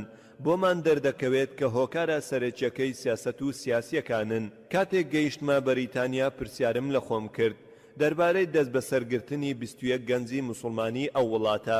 حکومەت ڕایگەیاند کە چەند مانگێکە چاودێریان دەکات لە کاتێکدا ناسراوانی ئەو کەسە لاوانە پێیان ڕاگەیاندم کە مەحاڵە دەستیان دابێتە کاروباری لەو چەشنە. لەوە دەگەین کە سیاسیەکان چاوەڕێی کاتی گونجاو دەکەن بۆ نانەوەی ورەور بەو هەواڵانە لە میدیاکانەوە. لەو ماوەیەدا ئیسرائیل هێرشی دەکردە سەر لوبنان و هەزاران لوبنانی دووچاری کوشتن بوونەوە. بڵاوبوونەوەی هەواڵی ئەو کۆمەڵکوژەی ئیسرائیل بووە هۆی ئازاردانی بەریتانیەکان و لە ئەنجامدا پێویستیان بە ئامرازێکی هەڵخەڵەتاندن هەبوو بۆ شاردنەوەی ئەو ڕەشە کوژەی ئیسرائیل لە میدیاکانەوە. ئەویش دەست بە سەرداگرتنی 21 موسڵمان بوو کەوا دەیانویست هێڵێکی ئاسمانی بتەقێننەوە. ئەم هەواڵە وای کرد کە خەڵکی بێ ئاگا بێت لە کوشتنی هەزارەها لوبنانی. هەمان سیناریۆش ڕوودەدات لە هیند و کارجیل. لەگەڵ سەرهەڵدانی هەر کێشەیەک سیاسیەکان دۆسیەی پارێزگاری کارجیل و دوژمنی پاکستانی دەوروژێنن. بەڕاستی ئامرازی هەڵخەڵەتاندنە. ئەوە سیاسەتە، چ لە ئەمریکا بێت یان لە بەریتانیا بێت چ لە هیند بێت. سیاسیەکان هۆکاری سەرەچین. دەزانین کە هیند پێش زیاتر لە 600 ساڵ لە ژێر دەسەڵاتی حکومی بەریتانیا بوو کە سیاسەتی فەرقت تستی جێبەجێ دەکرد. زیاتر لە 50 ساڵە هیند ڕزگاری بووە لە بەریتانیا. بەریتانیەکان ڕۆیشتن بەڵام بەداخەوە سیاسەتەکەی خۆیانیان بەجێهێشت. لە دوای خۆیان پیاوانی سیاسەتمەداری هیندی ئەم ڕێسایانەیان جێبەجێ کرد. فەرق تەسەد بۆ گەرانتیکردنی دەنگدەران و پاڵپشتیوانانیان. ئامارەکان پێمان ڕادەگەێنن کە ئەو وڵاتەی کە گەورەترین ژمارەی کردەوەکان و ئاژاوەجێڕیەکانی دەگرێتە خۆی هیندا. ئەگەر ڕۆژانە کاری ئاژاوەجێڕی تایەفەگەری تێدا ڕوونەدات ئەوە بەلایەنی کەمەوە هەفتەی جارێک ڕوودەدات. ئەم وڵاتە مەزنە چەندین ئاین دەگرێتە خۆی. بە گەورەترین ڕێژەی کاریگەری شوێنی تایفەگەری ناوی دەرکردووە. هۆکاری سەرەکی ئەمەش پیاوانی سیاسەت مەدارن بە شێوەیەکی ڕاستەوخۆ یان ناڕاستەوخۆ بۆ گەرانتیکردنی دەنگ و لایەنگرانیان لە پێناو دەسەڵات لە پێناو شۆڕش ئەو کارانە دادەڕێژن. دەنا بە سروشتی خۆم دیدار دەسازێنم لەگەڵ ناموسڵمانەکان. وەک پیشەی خۆم توێژەری ئاینەکان بۆ بەراوردکردن چاوم دەکەوێت بە جۆرەها مرۆڤ. کەسی هیندی ئاسایی چ هیندۆسی بێت یان موسڵمان بێت ئارەزووی هەیە لەگەڵ ئەوانی تر ژیان بباتە سەر لە کۆچیدا. ئارەزووی ئەوەی هەیە کە بژی لەگەڵ کەسانی تر لە ئاشتیدا. ڕەنگە جیاواز بێت لەگەڵ یەکتر بەڵام نامانەوێت بجەنجین. بەڵام ئەو سیاسەتمەدارانە ئەوانن کار دەکەن لەسەر ڕواندنی قین لە نێوان شوێن کەوتوانی ئاینە جیاوازەکان لە پێناو بەردەوامی خۆیان. وەک دەبینن هەتا ئێستاش سیاسەتمەداران هۆکاری زۆربەی کارە جێرە شێوێنەکانن، چ بە شێوەیەکی ڕاستەوخۆ یان چ بە شێوەیەکی ناڕاستەوخۆ. سەبارەت بە فێڵی سیاسەت ئاگادارین کە چەند ساڵێک ڕوویدا. ئەویش دۆسیەی مزگەوتەکەی بابری و پەرزگای جانان بوهومیە. دەزانن دۆسیەی مزگەوتی بابری و پەرزگای ڕامچیا جانان بوهومی لە شاری ئەیودیا. دەمەوێت ژمارە موسڵمانان و هیندۆسیەکان بزانم کە دۆسیەی مزگەوتی بابری و پەرزگای ڕامیان بیستووە پێش ئەوەی سیاسیەکان کارەکە بگوازنەوە بۆ ئامرازەکانی دەستکاریکردن. چێ لە ئێمە ئەمەی دەزانی ئەو کات مزگەوتی بابریم نەبیست بوو. کاتێک لە هەر هیندۆسیەکی ئاسایی دەبیستم دەبینم کە هیچی لەسەر دۆسیەکە نەبیستووە. تەنها دوای ئەوەی کە پیاوانی سیاسەت دۆسیەکەیان بە سیاسی کرد بۆ ئەوەی بازرگانی پێوە بکەن. خەڵکی بەکارەکەی زانی. دەزانین کە ویستیان ڕێپێوان بکەن لە 6/12/1992 لەو شوێنە دادگای باڵا بەڕوونی ڕایگەیاند هەموو ڕێپێوانێک ڕەت دەکاتەوە لە نزیک شوێنی ململانێکە.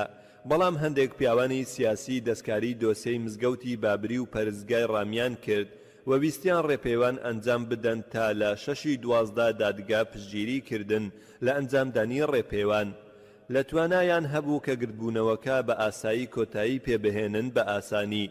بەڵام بیریان کردەوە ئەگەر بوەستین ڕەنگە دەنگەکانمان بدۆڕێنین.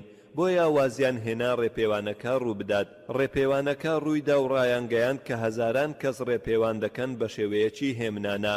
بەڵام لە ئەنجامدا مزگەوتی بابری ڕووخێندرا بە شێوەیەکی هێمنانە. وەک دەزانن چەندین کەناڵی ئاسمانی هەبوون. یەکێک لە ڕێپێوانەکانیان ڕاستەوخۆ پەخش دەکرد و دەزانن کە بە جەنگ و شەڕ چۆن ئەو مزگەوتە ڕووخێنرا. پرۆسەکە پلان بۆ داڕێژراو بوو. پێشتر بۆمبیان چاندبوو کارەکە زۆر ڕوون بوو. پێویستی بە شارەزاییەکی سەربازی نەبوو بۆ لێکدانەوە و لێکۆڵینەوە لە ڕووداوەکان. بەڵکو کارەکە زۆر ڕوون بوو. بۆمبی چێندراو هەبوو کە بوونە هۆی داڕمانی بیناکە.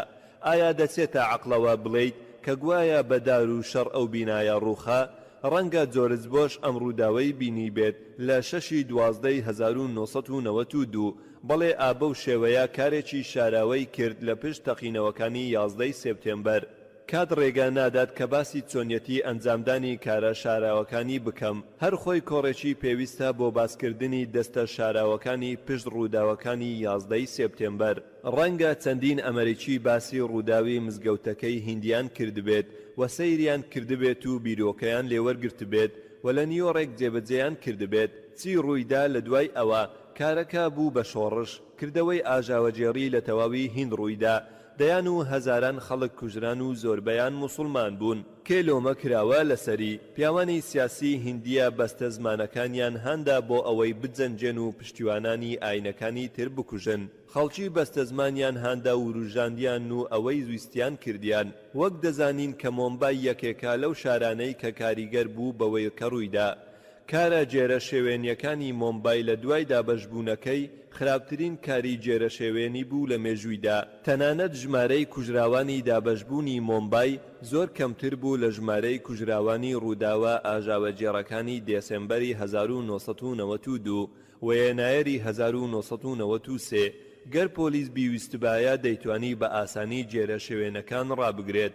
زۆر بە ئاسانی بە هاوکاری هێزایە دەگەکان یان هێزی سەربازی لە توانایاندا هەبوو بە ئاسانی کۆنتڕۆلی بارودۆخەکە بکەن. بەڵام نەدەجوڵان هەندێکیان تەنها سەیریان دەکرد. هەندێکیان باش بوون و هەوڵیاندا جێرە شێوێنیەکان ڕابگرن، بەڵام کەمبوون زۆرینە لە دوورەوە دەیڕوانی. تەنانەت هەندێکیان بەشدار بوون لە کارەکە. من دەزانم کە تەنانەت لەو کاتەدا پۆلیسەکانیش ملکەت و کۆنتڕۆلی پیاوانی سیاست بوون. بۆیە پۆلیس ئارەزووی هەڵوێستی هەبوو پیاوانی سیاست دەستێوەردانیان دەکرد و ڕێگر دەبوون. بۆیە لە هەموو حاڵەتێکدا ئەو سیاسیانە لۆمەکراون و ئەوان تاوان بارن. دواتر حکومەت لێژنەیەکی دادوەری پێکهێنا بۆ هێمنکردنەوە کەمینەکان. شری کریشنا یان دەستنیشان کرد وەک دادوەر، لێژنەکەش ناونرا شری کریشنا. ئێمەش دەزانین کە شری کریشنای دادوەر هێشتا هیندۆسیەکی پابەندە، بەڵام لە هەمان کاتدا دادوەرێکی دادپەروەر. بە تەواوەتی دادوەرێکی بێوەی و ناکەوێتە ژێر کاریگەری هەڵوێستی دەسەڵات.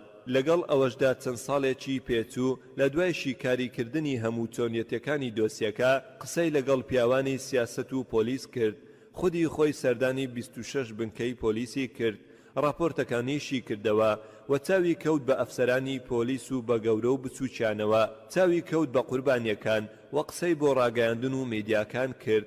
لە دوای هەموو ئەم لێکۆڵینەوە چڕانە، لێژنەکەی شاری کریشنا ئیدانەیەکی توندی ڕووداوەکانی و چەند پێشنیارێکی پێشکەش کرد دەربارەی چۆنیەتی ڕاگررتنی ئەم جۆرە کردەوە ئاژەوە جێڕیانە.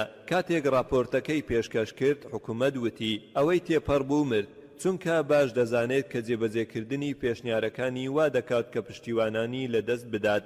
بۆیە ئەو کات بۆ هێمنکردنەوە کەمینەکان حکومەت لێژنەگەلێکی پێکهێنا کە ئەمەش تەنها فێڵێکی درێژە پێدراوە بۆ ونکردنی ڕاستی ڕووداوەکان لە کاتێکدا کە هیندیا بێتاوانەکان بە تایبەتیش موسڵمانەکان باوەڕیان بە نەزاهەی سیستەمی دادپەروەری هەیە لە هیند. ئەگەر پیاوانی سیاسی خیانەتمان لێ بکەن، ئەگەر نیشتیمانیانمان و ئەوانی تر خیانەتمان لێ بکەن، ئەگەر پیاوانی پۆلیس خیانەتمان لێ بکەن لە وڵاتە، ئەوە باوەڕمان هەردەمێنێت بە سیستەمی دادوەری. دەرکەوت کە ئەوانەی دەستگیر کراون زۆربەیان بێتاوان و لە کۆتاییدا ئازاد کران، بەڵام ئەو زیانەی بەریان کەوت ناتوانرێت پوچەڵ بکرێتەوە. دواتر پاش 2 مانگ لە 12 سێ 1993 زنجیرەیەک تەقینەوە کە 13 دانەبوون لە مۆمبای ڕوویاندا.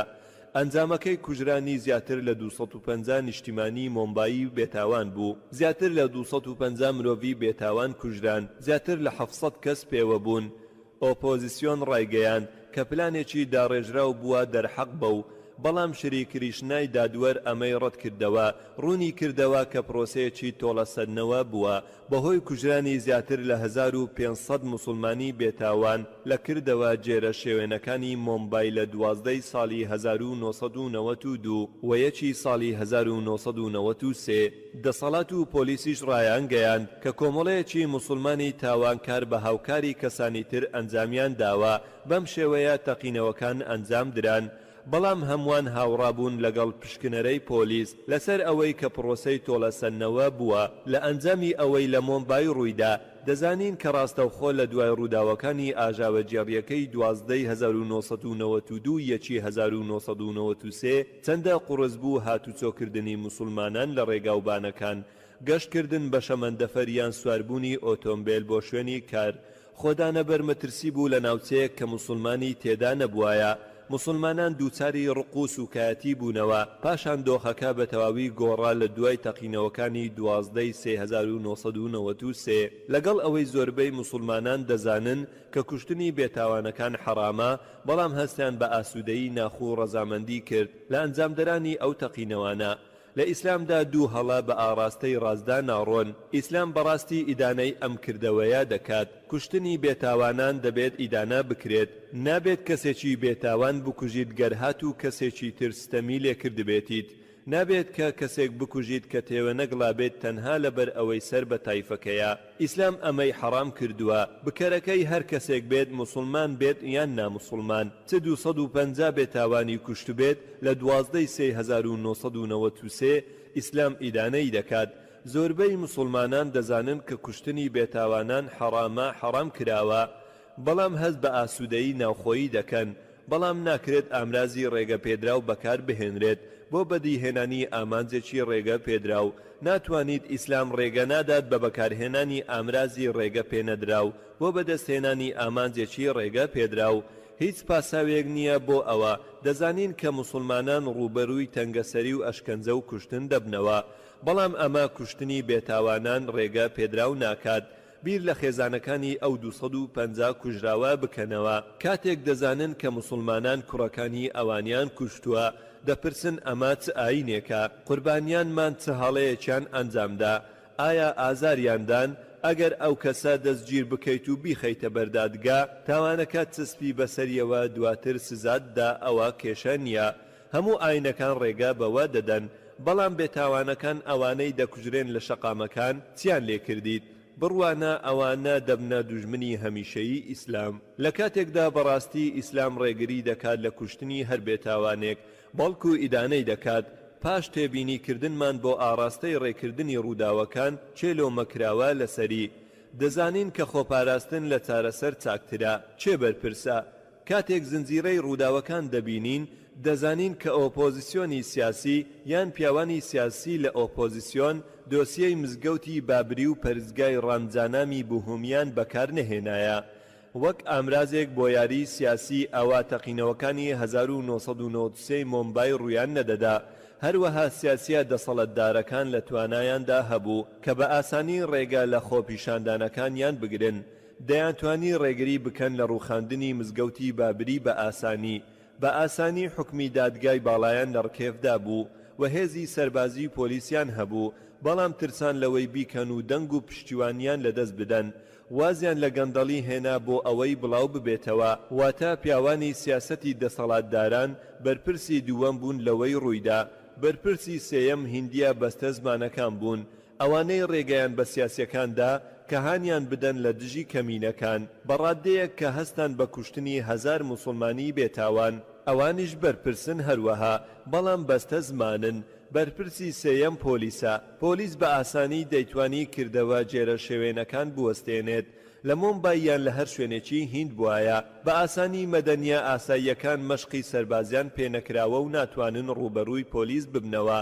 ئاسانە لەسەر پۆلیسی هەر شارێک، بە تایبەتی مۆمبای کە کردەوەی جێرە شێوێنی ڕابگرێت، زۆر ئاسانە لە کاتێکدا ڕاگررتنی کردەوەی تیرۆریستی قورسە. دواتر باسی ئەوە دەکەم، بەڵام کردەوەی جێرە شێوێنی ئاسانە، زۆر ئاسانە، بەڵام پۆلیس هیچ شتێکی نەکرد. هەندێکیان دەترسان. کەمینەیەک لە پیاوانی پۆلیس جوڵەیان کرد و هاوکاری قوربانیەکانیان کرد، بەڵام زۆرینە تەنها بە بێدەنجی سەیریان دەکرد، بەڵکو هەندێکیان دەستی هەبوو لە کارەکە. هەندێک لەوانەی کە تەنها سەیریان دەکرد دەترسان ئەگەر بوەستانایە لە دژی ئارەزووی پیاوانەی سیاسی ڕەنگە بگوازرانایە، هەروەها ئەوانیش بەرپرسن. واتە بەڕاستی بەرپرسی چوارەم پیاوانی پۆلیسن، بەرپرسی پێنجەم یان بەرپرسی یەکەم و کۆتایی ئەنجامدارانی تەقینەوەکان خودی خۆیان ئیسلام ڕێگە نادات بە بەکارهێنانی ئامرازی ڕێگە پێنەدراو بۆ بەدەستهێنانی ئامانجی ڕێگە پێدراو. ئەم پێنج توێژە بەرپرسن بە هەمان بڕ. ئەگەر بمانەوێت هێرشە تیرۆریستەکان ڕابگرین دەبێت بگەڕێینەوە بۆ هۆکاری سەرەکی. پێویستە لە سەرمانستەمی سەر کۆمەڵەیەکی دیاریکرا و ڕابگرین. ئەوسا تیرۆر دەوەستێت، قورسا لەسەر پۆلیس تەقینەوەکان ڕابوەستێنێت.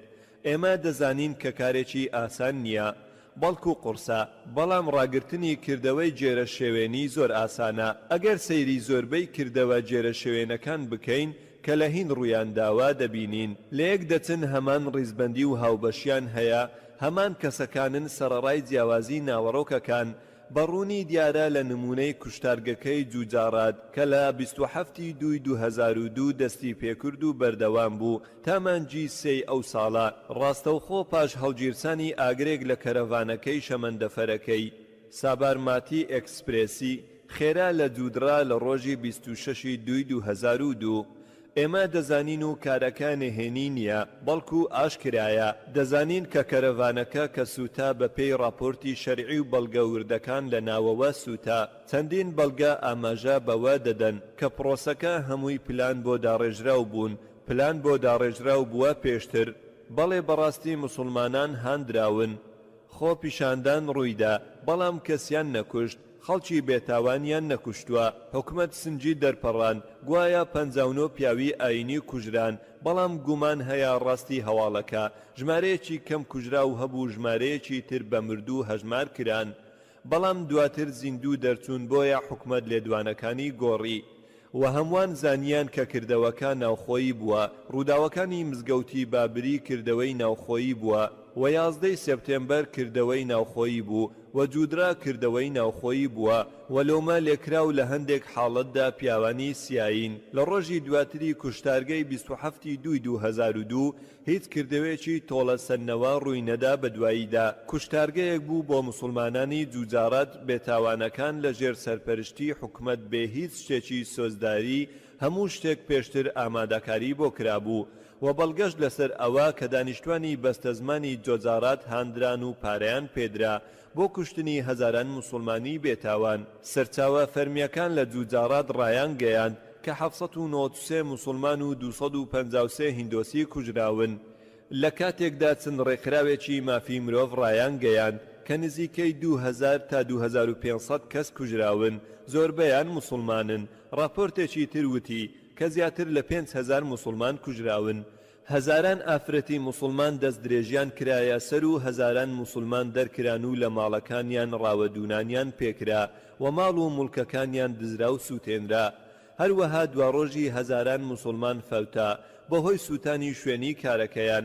ژمارەی قوربانیانی کوشتارگەی جوجارات زۆر زیاتر بوو لە قوربانیانی 11 سپتێمبەر. زیانی تاکەکان لە جوجارات زیاترە لە زیانەکانی لە 11 سپتێمبەر. لەگەڵ ئەوەشدا جۆرج بۆش هەرگیز دانی بە تیرۆریستی بکەرانی ئەم کردەوە ڕەشە کوژیانەدا نەنا. لە کاتێکدا کە چەندین تۆن بەڵگە هەیە لە وێنە و نووسرا و هەواڵەکان و نامیلکەکان و بەڵگەی سەر شەڕە تایفیەکان، تۆمارە ڤیدیۆیەکان و چەندین بەڵگەش لەسەر تێوەگڵانی بەرپرس و سیاسیەکانیش هەبوو، بەڵام هیچ هەڵوێستێک نەگیرایە بەر. تەنانەت دادگاش لێی بێدەنگ بوو. جێی داخا کە بڵێم کە بێدەنگ کراون لە جۆجارات و پێم وایە تووشی فشاربوون لەلایەن سیاسیەکانەوە. بەڕادەیەک کە دادگای باڵا لە هین ناچار بوو کە کۆمنت بدات لەسەر ڕۆڵی دادگا لە جۆجارات و تۆمەتباری بکات بە بێلایەن و نەبوونی ئەنجامدانی دادگاکردنی نادروست. و هەست دەکەم کە هۆکاری سەرەکی پیاوانی سیاست بن. دادگای باڵا حکمێکی دەرکرد بە ناڕەواییکردنی حکمی دادگایی جۆجارات و سیاسیەکان هێزی خۆیانیان بەکارهێنا بێت بۆ کەبکردنی دادگا. خوێنەری بەڕێز، ئەم تڕاکە بە کۆتا هات. لە دوای چەند مانگێک لە پەرزگای ئەکشردام دوو کەس دەست بەسەر کران و کوژران. دەسەڵاتداران وتیان گوایە دوو کەسی موسڵمان وەک تۆڵە سەرنەوە هەستاون بە کوشتنی زۆرێک لە کەسانی ناوپەرزگاکەوە.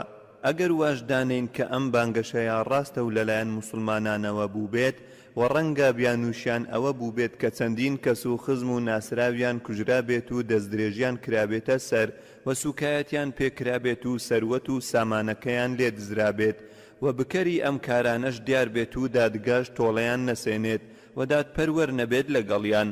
تەنانەت ئەگەر واش بێت هەرگیز ئیسلام ڕێگە نادات کە کەسی بێتاوان و بێهەڵا لە جێی ئەوان بکوژرێتەوە و تۆڵەیان لێ بسەنرێت. لەگەڵ ئەمەشدا ئیسلام ڕێگەت دەداتێ و مافی ئەوەت پێدەدات کە تۆڵەی خۆت لەو کەسانە بکەیتەوە کە ستەمیان لێ کردویت.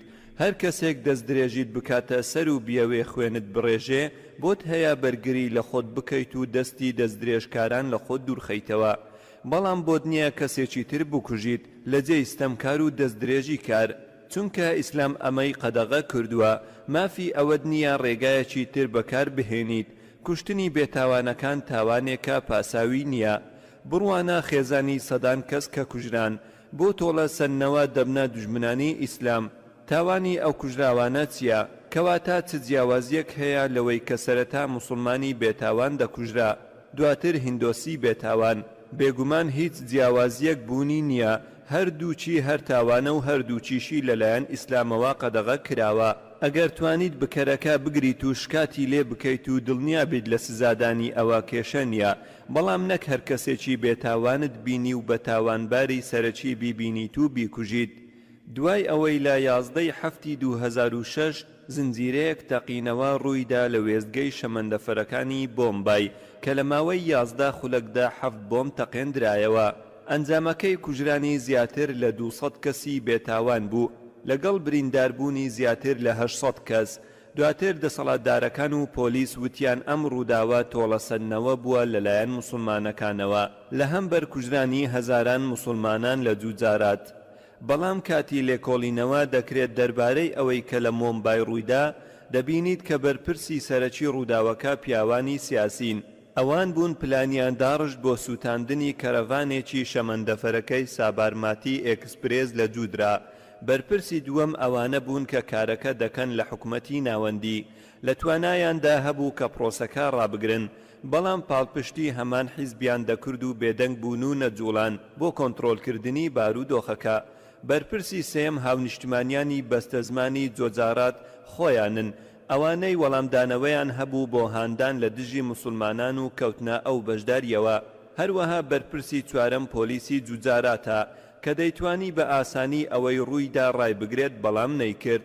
بە گوێرەی راپۆرتەکان ئێمە بۆمان دەرکەوت کە هەموو ڕووداوەکان لە ژێردەست و سەرپەرشتی پۆلیس بوون. بەرپرسی پێنجەم سیستەمی دادوەریە لە جوجارات کە هیچ هەڵوەستێکی نەبوو. بەرپرسی شەشەم ئەو کەسانن کە بە ڕێگایەکی هەڵا تۆڵەیان کردەوە کە بریتی بوو لە تەقانەوەی بۆم و ڕەشە کوژی. ئیسلام پاکانە ناهێنێتەوە بۆ ئەم جۆرەی تۆڵەکردنەوە. بێگومان ئەمانیش بەرپرسن. ئەمە شەش چینی هاوبەش لە بەرپرسیارەتی بە یەکسانی، بەڵام ئەگەر هەر لە سەرەتاواتوانی بێتیان ڕێگری لەم کارە بکەن بە دڵنیاییەوە کارەکانە دەگەیشتا ئەم هێرشە تیرۆریستیانە. ئێمە دەزانین کە مانجی ڕابردوو هەزاران موسڵمان بەهۆی پۆلیسەوە تووشی ناڕەحەتی بوون. بە بیانووی ئەوەی کە گوایە ئەنجامدەری هێرشەکان زۆربەیان موسڵمانن، بە تایبەتی ڕێکخراوی ئەشکار ئەتەیبە. منیش دەڵێم ئەگەر پۆلیس توانی ئەوە بسەلمێنێت ئەوە هیچ لاریمان نییە لەوەی کە دەست بەسەریان بکات، بەڵام پێویستە لەسەر پۆلیس و حکوومەت کە واز لە ناڕەحەتکردنی موسڵمانان بهێنێت. بۆ ماوەی چەندین هەفتە چەندان موسڵمان دەستگیر کراون بەبێ ئەوەی یەک بەڵگەیان لەسەر بێت، وەلەو ماوەیەشدا بێسەر و شوێن کراون و خێزانەکانیشیان هەواڵیان لێیان نییە. سەرنج بدە هەزاران خێزانی بێتاوان لە ئەنجامی ئەو کارە هەڵەیە تووشی ناڕەحەتی بوونەوە.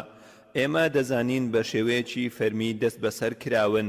هەتا ئەم دواییانەش نزیکەی 25 موسڵمان کە گومانی دەستێوەردانیان لێدەکرا لە تەقینەوەکەی بۆمبای دەست بەسەر بوون، بەڵام دەرکەوت کە 100% ئەو کەسانە هیچ پەیوەندێکیان بەو ڕووداوە نەبووە و بێتاوان بوون.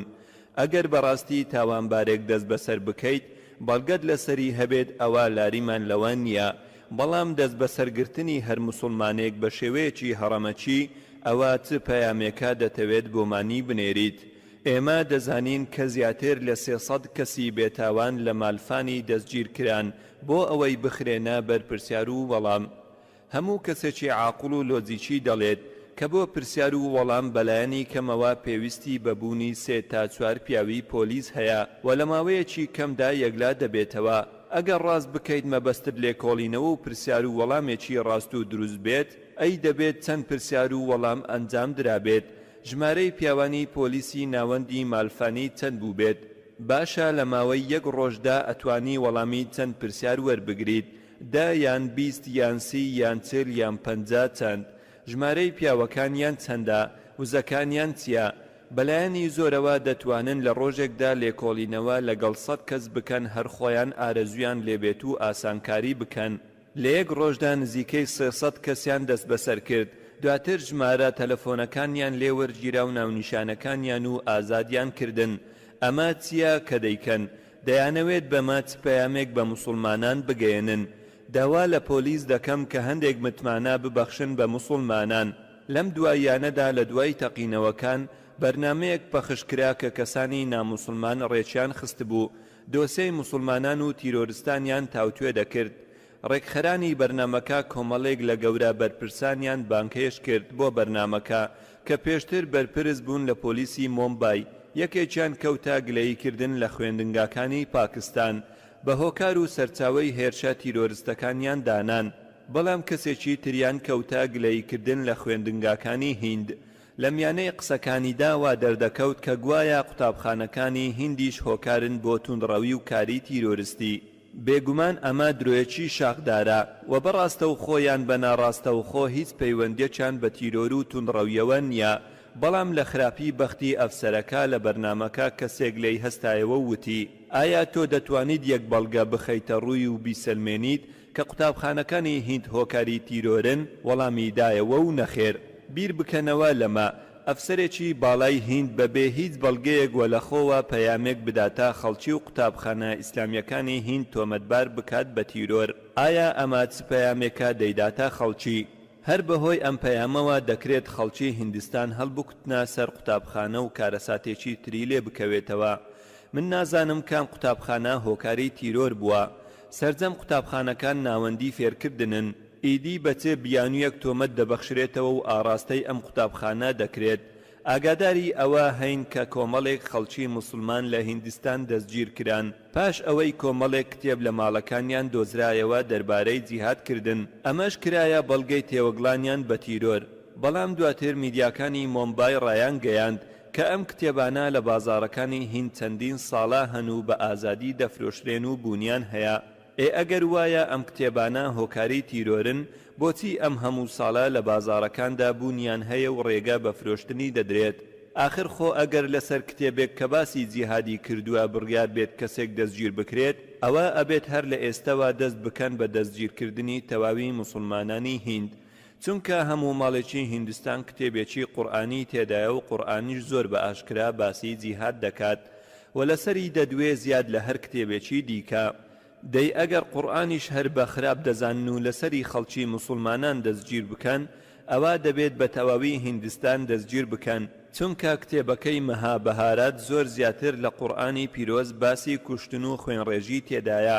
ئەگەر بمانەوێت بەراورد بکەین لە نێوان هەردووچیان، دەبینین کە کتێبی مەها بەهارات چەندین ئاەتی کوشتنی تێدایە و زۆر زیاترە لە قورئان. بەڵام بەهاجفی جیتا جگا لە ئامۆژگاری شری کریشنا کە دەیکات بۆ ئارجون هیچی تر نییە. ئارجون دوودڵە لە کوشتنی نزیکەکانی لە بەهاجافا دیتا کە لە بەشی یەکەم ئاەتەکانی 43 تا 46 هاتووە. دەبینیت کە ئارجون هەردوو دەستی خستووەتە سەرزەوی جەنگەکە و پێی باشە بکوژرێت وەک لەوەی کە کوڕانی گەلەکەی بکوژرێن. دوای ئەوە ڕاستەوخۆ لە بەهاجافا جیتا بەشی 2 ژمارە 2 شری کریشنا لێ دەپرسێت چۆن دەبێت ئابم شێوەیە لاواز بیت ئەی ئارجۆن.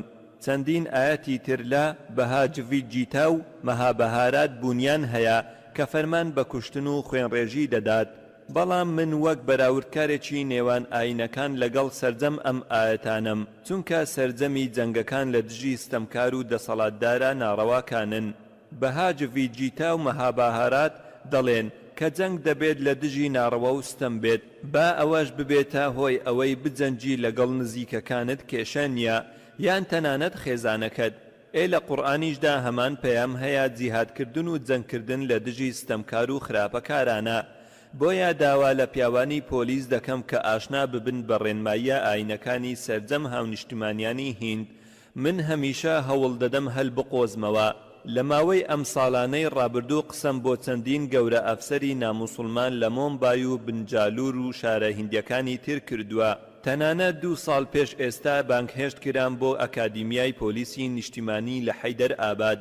لەوێ لە بەردەم سەدان ئەفسەر و ئەفسەری پلەی باڵا و بە ئامادەبوونی بەڕێوەبەری گشتی ئەکادیمیاکە کۆڕێکم پێشکەش کرد و قسەم بۆ کردن. کاتێک قسەم کرد هەندێک لەو زانیاریانەی کە پێشکەشم کردن تووشی شۆچی کردن. بۆیە پێویستە لەسەر پۆلیس ڕێنمایی سەرجەم ئاینەکان بزانن، سەرنج بدەن. بۆ نمونە ئەگەر ئەو ئاەتانەی کە باسی کوشتار دەکەن لە کتێبی بەهاجڤی جیتا و مەهابەهاراتدا دەربهێنین و دوور لە مەبەستی خۆیان بەکاربهێنرێن، یاخود ئەگەر لە مەبەستی ئاەتەکە تێنەگەیت و ڕووکەش بەکاربهێنرێت، ئایا چ فەوزا و توندڕەویەکی لێ دروست دەبێت. پێویستە لە بنەما و ڕێنمایی ئاینە جیاوازەکان تێبگەن. سوپاس بۆ خوددا من وەکو خۆم لە سەرانسەری وڵاتانی جیهاندا وەک بەریتانیا و ئەمریکا و بەحرێن و سعودیا و ئیمارات قسەم لەگەڵ چەندین ئەفسەر کردووە و ئەو پەیامەم پێگەیاندون و بۆم ڕوون کردوونەتەوە، بە تایبەتی لەگەڵ ئەفسەرانی ناموسڵمان، بۆ ئەوەی وێنەیەکی دروستیان پیشان بدەم لەسەر ئیسلام لە بری ئەو وێنە هەڵەیەی کە لایەن دروست کراوە لەلایەن ڕاگەیاندنەکانەوە. لە کۆتاییدا باز لە دەستگاکانی ڕاگەیاندن و میدیاکان دەکەین و گرینگە لە ئێستادا بگەین بە خاڵێک کە تێگەیشتنێکی هاوبەشمان بۆی هەبێت.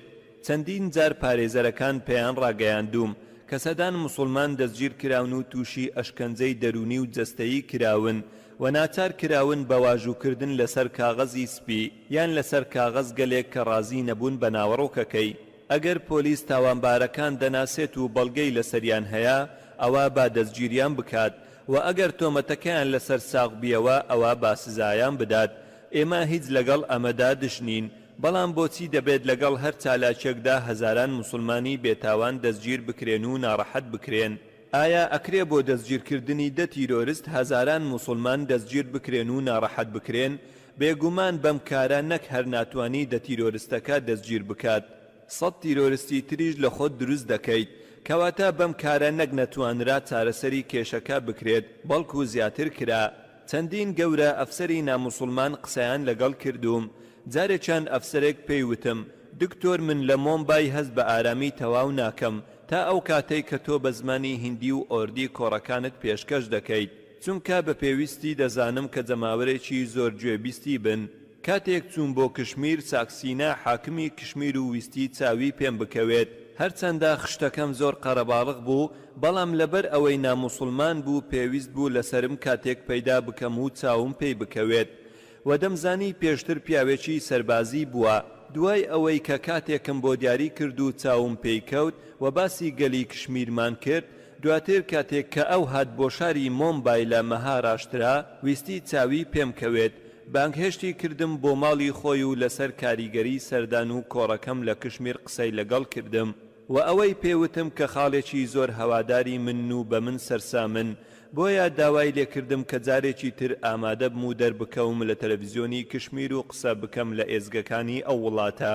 من دڵنیاتان ئەکەم کە یەک ئاەت نییە لە قورئاندا یان فەرموودەیەک کە پاکانە بهێنێتەوە بۆ کوشتنی کەسانی بێتاوان با سەر بەو تایفەیەش بن کەستەمیان لێ کردویت. بەڵام سەرنج بدەن هەزاران موسڵمان هەن کە تووشی ناڕەحەتی دەکرێن. پۆلیس گومانی لە ڕێکخراوی لاشکار طەیبە هەیە. پۆلیس دەڵێت کە ڕێکخراوێکی ناوخۆیی هەیە لە پشت ئەو تەقینەوانە، دەنا ئەو تەقینەوانە ڕوویان نەدەدا. من هاوڕام لەگەڵ ئەوە. گریمان لاشکار طەیبە دەستی هەیە لە کوشتنی 1000 کەس و بەرپرسە لە تەقینەوەکان. لەم کاتەدا پۆلیس دەبێت متمانە ببەخشێت بە موسڵمانان و دڵنیایان بکاتەوە، نەوەک دەست بکات بە دەستگیرکردن و ڕەش و سپی پێکەوە دەستگیر بکرێت. و بێگومان دەزانین کە دەستگیرکردنی تاوانباران هەروە ئاسان نییە و قورسە، بە تایبەتی کە تەقینەوەکانیان بە وردی داڕشتۆ و وریایانە کاریان کردووە. ئەو عەقلا پلاندا ڕێژەرێکی زیرەک بووە. بەپێی قسەی پۆلیسەکان دەزانین کە کارەکە قورسە. ئێمە لە تێڕوانینی پۆلیس تێدەگەین و تێدەگەین کە خەڵک بۆ لێپێچینەوە دەستگیر دەکات. بەڵام هۆکاری کۆکردنەوەی 1000 موسڵمان نازانین واتای ئەمە چییە.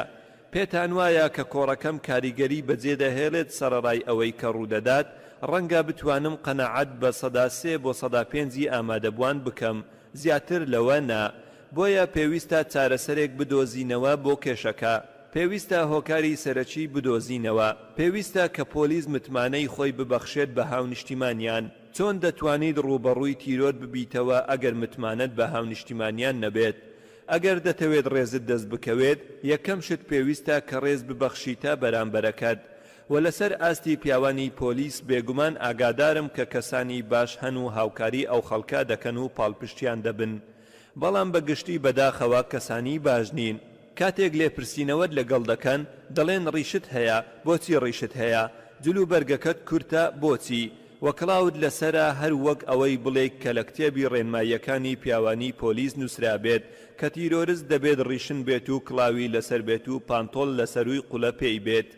ئەگەر ئەوها بێت ئەوە کەواتە من تیرۆریستی یەکەمم لە جیهاندا، پانتۆڵەکانم لەسەروی قوڵە پێم و کڵاوم لەسەرە و ڕیشم هەیە. من بە دەسەڵاتداران دەڵێم کە ئەو پەیامە چیەکە دەتانەوێت بیگەێنن.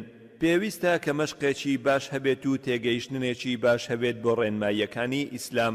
هەر لەبەر ئەمەش بوو کە ویلیام بە حکوومەتی ئەمریکی وت کە ئیسلام ناناسن و جۆرج بۆش ئیسلام ناناسێت، هیچ شتێک نازانێت دەربارەی ئیسلام. ئەی کەواتە چۆن کێشەکە چارەسەر دەکەیت ئەگەر هیچ شتێک نەزانیت؟ نامەوێت پۆلیس بە هەڵا لێم تێبگەن. من بە مسلمانان ڕادەگەێنم کە کوشتنی بێتاوانەکان حەرامە، ڕەنگە زۆرێک لە مسلمانان هاوڕانە بن لەگەڵم، بەڵام قورئان ئیدانەی ئەمە دەکات، هەروەها پێغەمبەریش صلی الله عليه وسلم ئیدانەی دەکات و هیچ بیانوویەک نییە بۆ کوشتنی بێتاوانەکان. ئەرکە لەسرم حەق بڵێم و لە هەمان کاتدا دەبێت حەق بە پیاوانی پۆلیسیش بڵێم بەو هیوایەی کە لێم تێبگەن. جۆلیۆ ڕیبیۆ وتارێکی نووسی لە ڕۆژنامەی هیندوستان تایمز تێیدا وتی هەتا ژمارەی دەست بەسەر گیراوان زیاد بکات بە ئەنجامی گەیشتن بە ئەنجامدەرانی کردە تیرۆریستیەکە، ئەوە پرۆسەی گەیشتنەکە قوڕستر دەبێت و بە هیوام کە تەنها ئامرازێکی تیۆریانە نەبێت بۆ چاکردنی پەیوەندیە گشتیەکان. ئەگەر هاتوو ئەوەی تێدایە بەڕاستی جێبەجێ بکرێت و دەست هەڵگیرا لە ناڕەحەتکردنی مسلمانان و متمانەیان پێبەخشرا، ئەوە ئەو کات پۆلیس دەتوانێت کە دەست بگرێت بەسەر تاوانبارانی ڕاستەقینەی کردەوەکان. ئەو کات تاوانبارەکان هەر کەس بن، چ مسلمان بن یان دەسەڵاتدار و پلەدارەکان، دەبێت دەستگیر بکرێن و سزا بدرێن. ئێمە دەزانین ئەو بیانوویەی کە دەسەڵاتەکان دەیڵێنەوە بۆ دەستگیرکردنی ئەو ژمارە زۆرەی مسلمانان لە هەرێمی بنجاب چەند هێرشێکی تیرۆریستی ڕوویاندا، بەڵام زۆربەی دەست بەسەرگیراوان لە سیخیەکان بوون. لە ڕووداوەکانی تەئمیل بانگهێشتی زۆربەی دانیشتوانی هیندۆسیان کرد، بەڵام لە مۆمبای لۆجیک وایە کە پەیوەستە بە پاکستان و کشمیر کە دەبێت زۆربەی دەست بەسەرگیراوان مسلمان بن. زۆربەی نیشتەجێبوانی هەرێمەکە سیخی بوون. لۆجیک ئەوە بوو کە زۆربەی دەست بەسەرگیراوان کە دەبوو سیخی بوو. نایە لە ئاسام زۆربەی دانیشتوانی هیندۆسی بوون، زۆربەی ئەوانەی دەست بەسەر بوون بێگومان هیندۆسی بوون. لە تەئمیل زۆربەی دانیشتوان هیندۆسی بوون. لۆجیک ئەوە بوو کە زۆربەی دەست بەسەرکراوان هیندۆسی بن، بەڵام زۆربەی دانیشتوانی مۆمبای مسلمانن، بەڵکو مسلمانان کەمینەن لە مۆمبای، کەواتە بۆچی زۆرینەی دەست بەسەرگیراوانن؟ گەر پۆلیس پێی وایە کە جەنگاوەرانی کشمیر تاوانبارن و وەبەڵگەیان هەیە، ئەوە نکۆڵیان نییە لەسەر ئەوە و دژیشی نین. بەڵام ئایا ئەمە واتای ئەوەیە کە ڕێکخراوی پڵنگەکانی تەئمیل ناتوانن بێن بۆ مۆمبای؟ ئایا ئەمە ئەوە دەگەیەنێت کە بەرەی یەکگرتووی ڕزگارکردن ناتوانێت تاوان ئەنجام بدات لە مۆمبای؟ ئایا تیرۆریستانی سیخی ناتوانن ئامادە بن لە مۆمبای؟ ناتوانین دڵنیابین لە سەداسەدی کە ئەم هێرشە مسلمانان ئەنجامیان داوە، بەڵام ئەگەر پۆلیس ڕێژەی زۆری باس کرد و بەڵگەی خستە بەرچاو، ئەوە باوەڕی پێدەکەین. ئەوەی دەمەوێت بیڵێم ئەوەیە کە دەبێت پۆلیس تاوانباران دەستنیشان بکات و دەست بەسەریان بکات و سزایان بدات، بەڵام نەک دەست بەسەرکردنی هەزاران مسلمانی بێئاگا لە کردە تیرۆریستیەکان. بەپێی راپۆرتەکانی دەستگای دژە تیرۆرەوە لە مەهاڕشترا پێش چەند مانگێک دەستیان گرتووە بەسەر 16 ئەندام لە ئەندامەکانی هیندۆسی توندڕە و کە تێوەگڵانیان سەلمێنرا لە تاقانەوەی 3 مزگەوت، ئەوانیش مزگەوتی محەممەد عەلی لە بڕبەهانی و مزگەوتێک لە جالنا و سێەم لە بوونا. لەم دوایانەشدا لە نزیکەی 6 ئەپڕێل لە کاتی چاندنی چەند بۆمبێک بە هەڵات تەقینەوە و بووە هۆی کوژرانی 4 کەس و برینداربوونی 11 کەس. و لە کاتی بەدواداچوونەکان دەرکەوت کە پلانی کەسانێک بوو سەر بە هەمان ئەو ڕێکخراوە هیندۆسیا توندڕەوە بوون کە لە ناوچەی ناندیت هێرشیان کردە سەر مزگەوتێک و جلوبەرگ و پۆشاچی سیخیەکانیشان بەکارهێنا و لە ژێر ناوی ئەواندا کردیان بۆ ئەوەی ئەوان تۆمەتبار بکرێن. بەڵام پرسیارەکە لێرەدا ئەوەیە بۆچی هەر سیخیەکان؟ ئەمەش هاوکاتی ئەو کێشەیە بوو کە لە نێوان موسڵمانان و سیخیەکان ڕوویدا پاش ئەوەی کە ئافرەتێک لە سیخیەکان لەگەڵ پیاوێکی موسڵمان هاوسەرگیریان ئەنجامدا گرژی و ئاڵۆزی لە پەیوەندیەکانیاندا دروست بوو. تیرۆریستەکانیش ئەمەیان قۆزیەوە و بە بەکارهێنانی جلوبەرجی سیخی و بەناوی ئەوان چەندین کردەوەی تیرۆریستیان ئەنجامدا و ئەوەش دەزانین لەلایەکی ترەوە هیندۆسیەکان بە بەکارهێنانی ڕیش و عەمامەی موسڵمانەکانەوە چەندین هێرشیان ئەنجامدا بۆیان ناتوانین 100% لەوە دڵنیابی کە موسڵمانان ئەنجامدەری کردەوە تیرۆریستیەکەن. و چەند ڕۆژێک لەمەوبەر لە چاری مانجی یۆلیۆ لە ملیغ ئۆن 4 بۆم تەقێنرایەوە، یەکێکیان لە دەرەوەی مزگەوت دانەیەکی تر لە دەرەوەی گۆڕستان بووە هۆی کوژرانی 35 موسڵمان و برینداربوونی سەدانی تر. بەڵام دووبارە پەنجەی گومانیان بۆ ڕێکخراوی لاشکار تەیبە درێژ کرد. بێگومان ئەمە گەمەیەکی سیاسیە لە ئەمریکا هەر چالاکێکی توندڕەوی ڕووبدات ڕاستەوخۆ گومان لێکراوی سەرەکی ڕێکخراوی قاعیدەیە و لە هیندیش هەر شتێک ڕووبدات یەکسەر پەنجە بۆ ڕێکخراوی لاشکار تەیبە درێژ دەکرێت بەبێ هیچ زانیاریەک. لە گۆڤاری دیلی نیوز ئەند ئەنالیسیس راپۆرتێک بڵاوکرایەوە کە تێیدا نووسەر جۆزێف وتی کە شارەزایانی بیانی دەڵێن کە ئەگەر نقمبوویت لە گەمە و هەڵوێستی گلەیی و لە خۆڕا پەنجەی تۆمەت بۆ خەڵکی ڕابکێشیت ئەوە تەرکیزی خۆت لەدەست دەدەیت و هەرگیز ناتوانیت تاوانبارانی ڕاستەقینە دەستگیر بکەیت، بەڵکو دەبێت بە دواداچوونی باش ئەنجام بدەیت. ئەگەر توانیت تاوانباران دەستگیر بکەیت دەبێت ئەو کات سزایان بدەیت، چ مسلمان بن یا نامسلمان، چ کشمیری بن یان پاکستانی، یان لەبەرەی یەکگرتووی ڕزگاری خوازن یان لە پڵینگەکانی تەئمیلن. ئەگەر تێوەگڵانیان سەلمێندرا دەبێت سزا بدرێن. ئەمڕۆ من نەهاتووم بۆ ئێرە تاکو هانی کاری تیرۆریستی بدەم، بەڵام ئەگەر ویستان ڕاستی هاتنم بۆ ئێرە بزانن دەبێت بەباشی قوڵ ببنەوە و لێکۆڵینەوە بکەن، متمانە و دڵنەوایی و ئارامیش بە هاونیشتیمانیان ببەخشن. دەبێت ڕۆڵی میدیاش لەمەدا لەبیر نەکەین.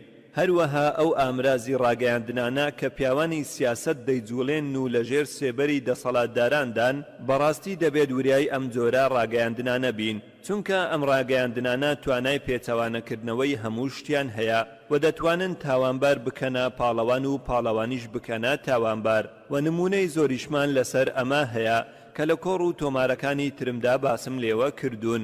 هیندستان لەمڕۆوە خۆشبەختە چونکە ڕاگەیاندنەکەی لەژێر کۆنتڕۆلی پیاوانی سیاست و دەسەڵاتدارەکاندا نییە. میدیاکان وێنەی ڕاستەقینەی جێرە شێوێنەکانی جۆجارەت و مۆمبای لە 1993 پیشان نەدا و پێچەوانەیان کردووە و کە بەهۆیەوە تا ئێستاش موسڵمانی بێتاوان تووشی ناڕەحەتی دەبن. بەڵام میدیای خوێندرا و بیسترا و ڕاستیەکان دەشێوێنن و کارەکان پێچەوانە پیشان دەدەن. ئەو وێنەیەی پیشانی دەدەن ڕاست و تەواو نییە. هەندێک جار کاتێک هەواڵێک دەگاتە دەستی میدیاکان بەبێ ئەوەی لی دڵنیا ببنەوە بڵاوی دەکەنەوە تەنها لەبەر ئەوەی هەواڵەکە عاتیفەی خەڵکەکە دەجوڵێنێت. بەڵام دەبێت نەزاهە و پاچی میدیایی هیندی لەبیر نەکەین. من باس لە میدیای ناموسڵمان دەکەم، نەک میدیای موسڵمان. میدیایەکی پاکە وێنەکە بەڕاستی دەگوێزێتەوە، بەڵام دەبێت کە بە ئاگا بین لەو ئامرازانەی ڕاگەیاندن کە پیاوانی سیاست دەیجوولێن و دەربارەی سیستەمی داوەری لە هیند. هاونیشتیمانیانی هیندی بە موسڵمانەکانی شەوە متمانەی تەواویان هەیە بە سیستەمی دادوەری. هەندێک باسی هەندێک خراپە دەکەن لە سیستەمەکە، بەڵام هەموو سیستەمێک لێکەوتنی خۆی هەیە. بەڵام بەگشتی متمانەمان هەیە بە زۆربەی دادوەران و بە دادوەری و دەستپاچیان بەو هیوایی کاریگەری پیاوانی سیاسەتیان لەسەر نەبێت. زانستیانە دادوەری بکەن و گرنگی نادەن بەڕای پیاوانی سیاسی. ئەگەر سیستەمی دادوەری بکەوێتە چنجی سیاسەتمەداران ئەوان زادەکەم کە خوای گەورە بەهانای ئەو وڵاتەوە بێت. بەڵام متمانەمان هەیە بە سیستەمی دادوەری. لە کۆتاییدا دەڵێم مادام زانیمان کە هۆکاری سەرەکی تیرۆر ستەم و چەوسانەوەی کۆمەڵێکی دیاری کراوە، ئێستا لەسەرمانە بزانین کە چۆن تیرۆر لەناوبەرین. وەک پێم وتن پێش کەمێک یەکەم جار دەبێت پیاوانی سیاسەت دەستپاک و دادپەروەر بن. دەبێت غەمی یەکەم و کۆتاییان کۆکردنەوەی دەنگ و پشتیوانان نەبێت. دەبێت دەستپاک بن بازیان لە دەنگ و کورسیەکانیشان بدات لە پەرلەمان گرنگ ئەوەیە کارێک بکات کە تیرۆر لەناو ببات. دووەم دەبێت هاونیشتیمانیانی هیند ساویلکە نەبن وەڵام دانەوەیان نەبێت بۆ هاندانەکانی دەبێت پیاوانی سیاسات هەڵەی ئابروچوونانە ئەنجام نەدەن و بێتاوانان بکوژن. سێیەم دەبێت پۆلیس دەستپاک و دادپەروەر بێت کەواتە هەر کەسێک تووشی ئازاردان هات دەبێت پاراستنی بۆ دەستەبەر بکرێت. دەبێت پۆلیس ئامرازێک نەبێت بەدەستی سیاست مەداران بەڵام دەزانم کە پۆلیسێک تووشی گواستنەوە دەبێت وەک سزا بەڵام ئەگەر هەموو ئەندامانی پۆلیس لە هین دەستپاک بن ئەوانەی دوای ئەوان دێن هەر دەستپاک دەبن. ئەو کات پیاوانی سیاست ناتوانن هیچ شتێک بکەن. من ڕەخنا لە هەموو پیاوانی پۆلیس ناگرم. دەزانم کە زۆربەی پیاوان بە ئەمەکن و دەیانەوێت کاری ڕاست ئەنجام بدەن بەڵام کەوتونەتە ژێر فشاری پیاوانی سیاسیەوە بۆیە دەترسن لە گواستنەوەیان یان ناڕەحەتکردنیان. بۆیە دەبێت پیاوانی پۆلیس ببن بە یەک دەست و ڕێکەون لەسەر ڕاستگۆیی و دەستپاچی. ئەو کات گواستنەوە سوودی نابێت و ئەفسەرێکی تری دەستپاک دێت. بەو شێوەیە دیاردەکانی ستەم لە کار دەکەون.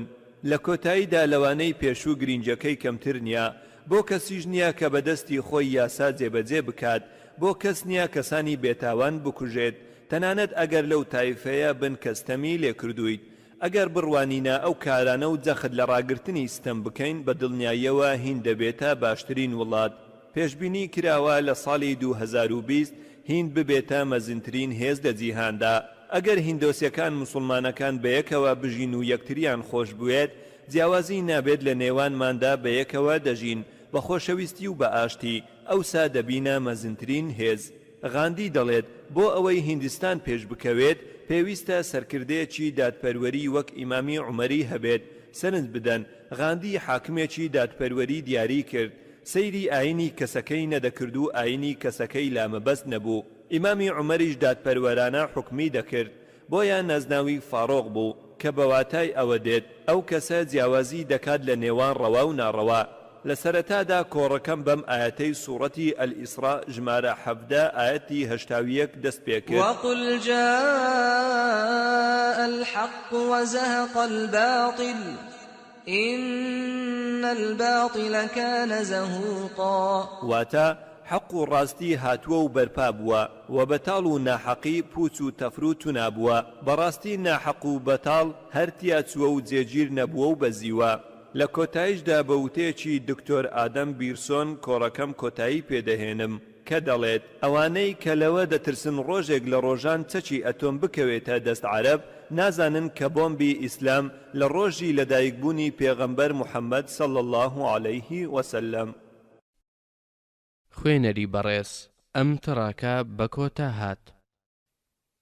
بەشی پرسیار و وەڵام لاپەڕە 86 پرسیاری ژمارە 1 شام سونارم ڕۆژنامەنووسم لە ڕۆژنامەی ماهاناجاری ماراثی پاش گوێگرتنم لە کۆڕەکەت وشاگەلێک نادۆزمەوە بۆ ئەوەی چ لە ناخمدایە دەری ببڕم بەڵام بەهەست بە پێویستیەک دەکەم کە هەڵوێستەک بنوێنم لە هیند کە بۆ نزیکردنەوەی نێوان هیندۆسیەکان و موسڵمانان ئەمە ڕای منە و هەوڵ دەدەم جێبەجێ بکەم لە ماوەی 10 بۆ 12 ساڵ. ئەمەوێت لە تۆوە بزانم من لە لادەیەک دەژیان پێیان دەوت شالیس جۆن. دواتر هاتم بۆ مۆمبای لە پێناو بژێوی ژیان. پرسیارەکەم ئەوەیە کە چەند چەمکێکی هەڵا هەن لە لای موسڵمانان و هیندۆسیەکان ئەوانەی لە هیند دەژین لە ڕاستیدا ئەو چەمکە هەڵانە پلەیان هەیە. ڕای تۆ چییە بۆ ڕزگاربوون لێیان؟ چۆن دەکرێت کۆمەڵگای هیندۆسی و موسڵمانان لە یەک نزیک دەکرێنەوە؟ ئەم برایە پرسیارێکی زۆر باشی کرد ئەویش ئەمەیە چۆن بتوانین هیندۆس و موسڵمانان نزیک بکەینەوە لە یەکتری و کۆیان بکەینەوە لەسەر یەکگوشە چۆن دەتوانین کۆ ببینەوە؟ وەڵامی ئەمەم باس کردووە لە کۆڕێکم بەناونیشانی لە یەکچوونی نێوان هیندۆسی و ئیسلام. ئەم کۆڕەم لە مۆمبای پێشکەش کرد و لە شینای و لە بەشەکانی تری هیند دەیان 1000 کەس ئامادە بوون. لە مۆمبای نزیکەی 20,000 کەس لە شینای هەمان ژمارە و لە بەشەکانی تری هیند ژمارەیەکی زۆری موسڵمانان ئامادە بوون. هەزاران هیندۆسی لە ئامادەبووان بوون بە چەندیان و پێیان ڕاگەیاندم. براکەمان زاکیر یەکێکیان پێیوتم کە لە ماوەی 4 کاتژمێری ڕابردوو کە قسەم تێدا کرد لەسەر هیندۆسی فێری شتگەلێک بوو کە بە 40 ساڵ تەمەنی فێری نەبووە. من بە شوێن هیدایەتی قورئانی دەکەوم لە سوورەتی ئالی عیمران ئاەتی ژمارە 64 کە خوددا دەفەرموێت قل يا أهل الكتاب تعالوا إلى كلمة سواء بيننا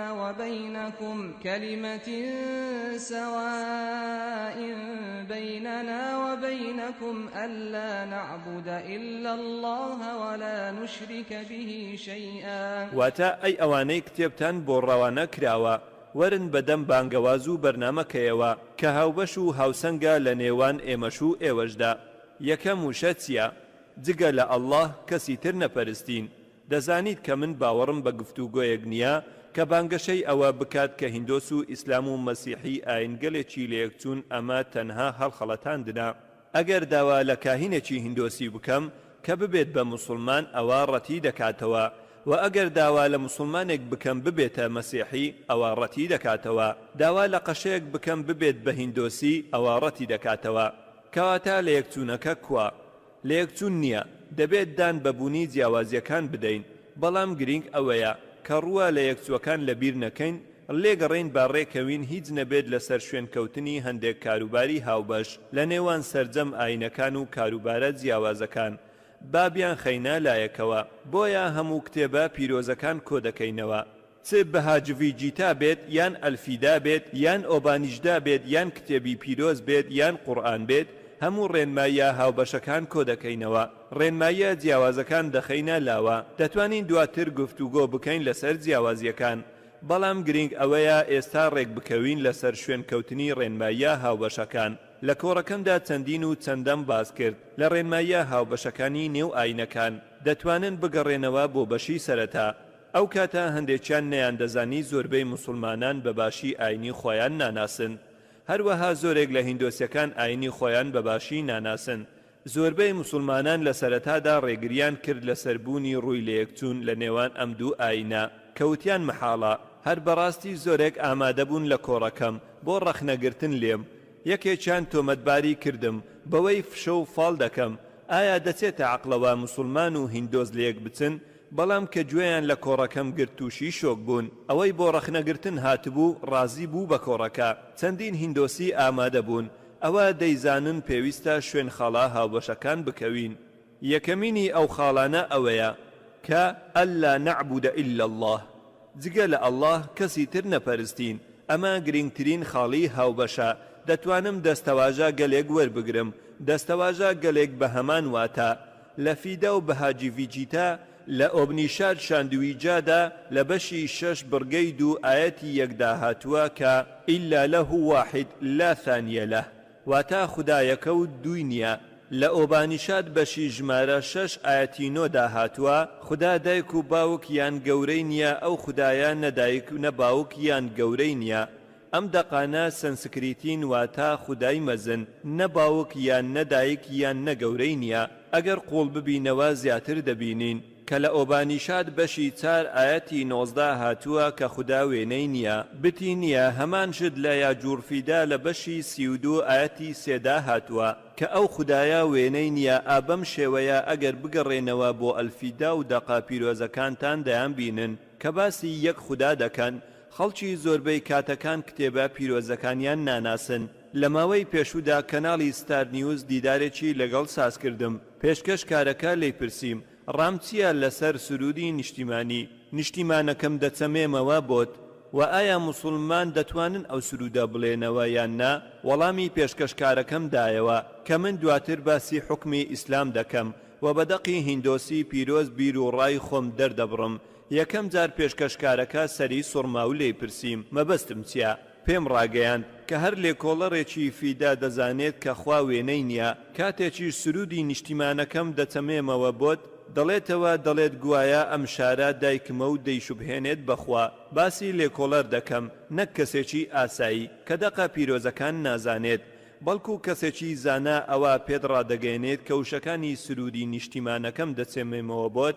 دژی ئەوەیە کە لە ئەلفیدا هاتووە، چونکە سرودەکە لە زیاتر لە 3 شوێن دەڵێت دەچەمێمەوە بۆت و من بەندەی تۆم. ئەگەر بگەڕێیتەوە لە بیر و بۆچوونەکانی کۆمەڵگەی ئاریا ساماج و بیر و ڕای زانە پایەدارەکان دەبینیت کە پەرستنی بتەکان ڕێگە پێنەدراوە بە پێی فیدا. ئاەتێکیش هەیە لە بەهاجڤید بەشی 7 ئاەتی 20 بتپەرستی قەدەغا دەکات. بۆیە ئەگەر بگەڕیتەوە بۆ کتێبە پیرۆزەکەت بەداخەوە دەبینیت ئەوانە باوەڕیان بە فەلسەفەی تاچی بوون هەیە. بۆیە تەنانەت ئەگەر بە پێی فیدا گەر لێکۆڵەڕێکی باش بیت دەزانیت کە سرودی نیشتیمانەکەم دەچەمێمەوە بۆت چ لە دەستەواژەکانی وەکو دەچەمێمەوە بۆت و من بەندەی تۆم ئەمانە دژی ئەوەن کە لە ئۆبانیشدا هاتووە هەر وەک باسم کرد کە بە سەنسکریتی هاتووە. بەڵام بە پەیدیدی ئیسلام سرودەکە 12 دێری ڕێگا پێنەدراوە دەستەواژەی دەچەمێمەوە بۆت جا هاتووە کە جارێک سرودەکە نیشتیمان بەدایک دەشوبهێنێت جارێکی تریش کاتێک قاچەکانی ماز دەکات جارێکی تر کاتێک باسی زەردەخەنە پیرۆزەکەی دەکات دەربارەی خوایەتی هەروەها سرودەکە ناوی خوای لاکسمی دەنێت بە نیشتیمانەوە هەروەها پێی دەڵێت دوورجا هەموو ئەمانە قەدەغەن لە ئیسلامدا. ئێمەی مسلمان نیشتیمانی خۆمانمان خۆش دەوێت بەڵام هەرگیز ناچەمینەوە بۆ هیچ کەسی تر جگە لە خودای مەزنوت تەنانەت ئەو دایکەی کە نۆمانگ هەڵی گرتوین ئێمە خۆشمان دەوێت و ڕێزی لێدەگرین بەڵام ناچەمینەوە بۆی بۆ خودی دایکم ئەو کەسەی کە خۆشمان دەوێت و ڕێزی لێدەگرین لە هەر مرۆڤێکی تر لە دوای خودایە باڵا دەستەوە محەممەد درودی خوای لەسەر بێت تەنانەت بۆ پێغەمبەر محەممەد صلی الله عليه وسلم ناچەمینەوە. ئایا پێویستە سرودێکی نیشتیمانی بڵێینەوە نیشتیمانەکەم دەچەمێمەوە بۆت ئەمە فێڵێکی سیاسیە پیاوانی سیاست پێیان وایە کە دەنجی دەنگدەران بەدەست دەهێنن بە تەنها دەستکاریکردنی بەروارەکان. سرودی بانکی مشان شاتوبادیهای لە ساڵی 1876 نووسراوە و لە 1882 بڵاو کرایەوە سەدەیەکی تەواو تێپەڕ نەبووە وەک وتراوە. هیچ شتێک ڕووی نەداوە لە هەفتی ئەیلول کارەکە هەمووی زانیاری هەڵێ و پیاوانی سیاست دەیبزوێنن و تەنها فێڵێکی سیاسیە ئەو موسڵمانەی کە لە پاکستان دەژی ناتوانێت بچەمێتەوە بۆ نیشتیمانەکەی. ئەوە هەوڵدانە بۆیان ناکرێت موسڵمانێکی هیندی تاوانبار بکەین بەوەی کە نیشتیمان پەروەر نییە ئەمە ئاینی ئێمەیە دروستکەرمان خودامان ئەوەیە کە ئەم وڵاتەی دروست کردووە لەو بەرزتر و ناودارترە. ئێمە ئەم نیشتیمانەمان خۆش دەوێت ئامادەین ژیانی خۆمانی پێشکەش بکەین لە پێناوی ئەگەر پێویستی کرد بەڵام هەرگیز ناچەمینەوە بۆ غەیری خودای مەزن. خوێنەری بەڕێز ئەم تڕاکە بە کۆتا هات. پرسیاری ژمارە 2 ئەسەلام عەلەیکوم ناوم بریتی سیثیا بەڕێزم دەمەوێت پرسیارێکت لێ بکەم لە باسەکەت باست لەوە کرد کە ناتوانین ئوسامە بن لادن بە تیرۆر هەژمات بکەین بەپێی ئەوەی کەناڵەکانی BBC و CNA باسی دەکەن بەڵام لە هەمان کاتدا لەو تەقینەوانەدا ژمارەیەکی باشی قوربانی شەهید بوون کە ئەو کەناڵانە باسییان کرد. پرسیارەکەم ئەمەیە ئایا دەبێت باوەڕ بەو کەناڵانە بکەین یان نا؟ سوپاس بۆ تۆ. ئەو خوشکە پرسیارێکی باشی کرد. پەیوەندێکی تۆکمەی هەیە بە بابەتەکەمان.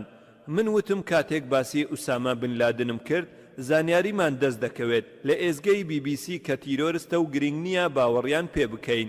دەپرسێت ئەم خوشکە ئەگەر گرنگە باوەڕ بکەین لەوەی کە کەناڵەکە باسی دەکەن لەسەر ژمارەی قوربانیانی تەقینەوەکان ئەوەی من وتم ئەوە نییە کە خەڵکی کۆنتڕۆلی ئێزگەکە بکەن ئەوە من وتم واتای ئەوە ناگەیەنێت کە هەرچی ئەوەی ئەو کەناڵانە پێشکەشی دەکەن هەڵەیە بەڵکو دەبێت دڵنیا ببینەوە لە ڕاستی ئەو هەواڵانەی کە کەسانی ئازا بە دڕندە پیشان دەدەن لەبەر بەرژەوەندی لایەنێکی دیاری کراو. سەبارەت بە ژمارەی قوربانیانی تەقینەوەکان زۆربەی جارەکان نزیکن لە سەرچاوە جیاوازەکان بەڵام ئەگەر کەناڵەکە سەر بە حکومەت بێت کە تەقینەوەی تێدا ڕوویداوە ئەوە ژمارەی قوربانیان لەو ژمارەیە کەمتر دەردەخات کە ڕاستەقینەیە. بۆچی؟ چونکە حکومەت لە بەرژەوەندی خۆیدایە کە ژمارەی کوژراوان بە کەمتر پیشان بدات. هەروەها پشکنەری پۆلیس پێ ڕاگەیاندم کە ژمارەی قوربانیانی ڕووداوێک گەیشتە 187 کەس بەڵام ڕۆژنامەکان وایان بڵاو کردەوە کە ژمارەکە گەیشتە 207 کەس. نازانم کامیان ژمارەی ڕاستەقینەیە و پشکنەری پۆلیسەکە تۆمەتبار ناکەم کە درۆی کردووە. من ناڵێم تکایە بە هەڵا لێم تێمەگەن. هەموو ئەوەی هەوڵ دەدەم بیڵێم ئەوەیە پێویستە لە سەرمان ڕێنمایی کارێک هەبێت بۆ هەر زانیاریەک کەوەری دەگرین. کاتێک ئەو بەڵگەیە دەبینین کە تایبەتە بە ئوسامە بن لادن تەنانەت لەسەر کەناڵەکە خوشکەکەم نووسراوە گومان لێکراوی یەکەمە. ئایا دەزانیت ئەگەر سەردانی پێگەی وەزارەتی دادی ئەمریکی بکەیت دەبینیت تێیدا لیستێک هەیە سەبارەت بە ڕێکخراوە تیرۆریستیەکان 160یان ڕێکخراوی ئیسلامین و ژمارەیان 43 ڕێکخراوە. دەتوانین بەناوبانگترین ڕێکخراوی تیرۆریستی بخەمڵێنێت. بەناوبانگترین ڕێکخراوی تیرۆریستی ئیسلامی چێیە؟ دەتوانیت بیخەمڵێنیت؟ نەخێر، بە داوای لێبرنەوە بەناوبانگترین ڕێکخراوی تیرۆریستی ئیسلامی چێیە؟ قاعیدە. قاعیدە هیچ خەڵاتێکی پێ نەبەخشیوم. بەرامبەر ئەمە ئاسانە. قاعیدە بەپێی ئەوەی هاتووە لە پێگەی وەزارەتی دادی ئەمریکی ژمارەی ئەو هێرشانە چەندە کە ڕێکخراوی قاعیدە ئەنجامی داون. چەندە ژمارەی هێرشەکان بەرەی یەکگرتووی ڕزگاری خواست 749 هێرشی ئەنجام داوە. قاعیدە تەنها 28 هێرشی ئەنجام داوە. لەوانە هێرشیان خراونەتە پاڵیان دوانیان تەنها ڕێکخراوی قاعیدە بە بەرپرسیارەتی خۆیان خستە ئەستۆ. بەڵام پێگەی وەزارەتی دادی ئەمریکی دەڵێت کە هێرش و تەنها بەڵگەیەکیش نییە، تەنانەت پێگەی فەرمی وەزارەتی دادی ئەمریکی بەڵگەیەک نییە لەسەر یەک پرۆسەکە هی قاعیدە بێت. من هەوڵ نادەم بەرگری لە ڕێکخراوی قاعیدە بکەم. دەزانیت کاتێک ڕۆژنامە نووسێکی ڕۆژنامەی ئیفۆن ڕیدلی چوو بۆ ئەفغانستان شوێنکەوتوانی بزوتنەوەی تالیبان دەست بەسەریان کرد. کاتێک گەڕایەوە لەیان پرسی دەربارەی قاعیدە وتی گومانم هەیە لە بوونی ڕێکخراوێک بەو ناوە. ئەوەی دەمەوێت بیڵێم خوشکەکەم ئەوەیە کاتێک زانیاریمان دەست دەکەوێت ئەگەر بزانیت لە بواری ڕاگەیاندن بە دڵنیاییەوە درک بە گرنگی جەختکردنەوە لە ڕاستی و دروستی زانیاریەکان دەکەیت، ئەوەی درکمان پێکردووە جگە لە گومان لێکرا و گومان لێکراوی سەرەکی هیچی تر نییە. گومان لێکراوی سەرەکی ئەوە بوو کە هەردوو کەناڵی CNN و BBC و بیرمان هێنایەوە لەگەڵ ئەوەشدا ئەوەیان وەبیر هێنایەوە کە گومان لێکراوی سەرەکی وەک تاوانباری ڕاستەقینە مامەڵەی لەگەڵدا دەکەن. مافی ئەوەت هەیە هەزاران ئەفغانی بکوژیت تەنها لەبەر گومانێک. بەڵگەیەک نییە پاڵپشتی بکات شتێکی لۆجی چییە. خوشکەکەم کە گوێ لە هەواڵەکان بگرین و بزانین چێ کۆنتڕۆلی هەواڵەکان دەکات ئامانجی چییە لە پشت ئەو دەستگا ڕاگەیاندنە. بۆیە پێویستە لەسەرمان بە ئاگا بین لە کاتی وەرگرتنی هەواڵێک یان باوەڕ پێکردنی. بەو هیوایم توانی بێتم وەڵامی پرسیارەکەتم دابێتەوە. خوێنەری بەڕێز ئەم تڕاکە بە کۆتا هات. پرسیاری ژمارە 3. پرسیارێک دەکەم لە بری هاوڕێیەکی ناموسڵمانم. باشە فەرموو. باشە ئەسەلام، بەڕێزم ناوم سەیفا لە زانستی بەڕێوەبردن کار دەکەم. پرسیارەکەم ئەمەیە: ئایا پێدوایە کە موسڵمانان هەست بە نەبوونی ئارامی دەکەن و ئەم هەستە بووە هۆی سەرهەڵدانی تیرۆر؟ سوپاس بۆ تۆ، دەمەوێت گوێم لە وەڵامەکەت بێت. ئەم برایە پرسیارێک دەکات: ئەگەر کردەوە تیرۆریستەکان لە ئەنجامی هەستکردنی موسڵمانانە بە نەبوونی ئارامی، لە کۆڕەکەمدا باسی هۆکاری سەرەکی تیرۆرم کرد کە ئەویش ستەم بوو نەک هەستکردن بە نەبوونی ئارامی. ڕەنگە نەبوونی ئارامی بەشێک بێت لە کێشەکە، بەڵام هۆکاری سەرەکی بریتیا لە ستەم و ونکردنی مافی کۆمەڵانێک لە خەڵکی.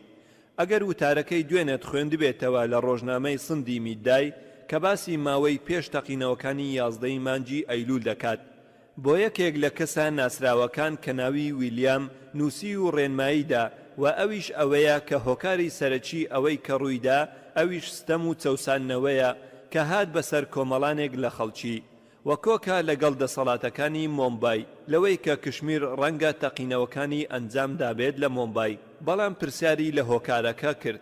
بەپێی ئەوە کشمیریەکان سروشتیان وایە جەنگاوەر نین، بەڵکو ئەوان کەسانێکن ئاشتیان خۆش دەوێت، کەواتە چ شتێک پاڵی پێوەنان بۆ جەنگ. دواتر نووسەرەکە ڕایخۆی دەردەبڕێت کە هۆکارەکە دەگەڕێتەوە بۆ ئەو دیموکراتیە درۆزنەی کە هەیە.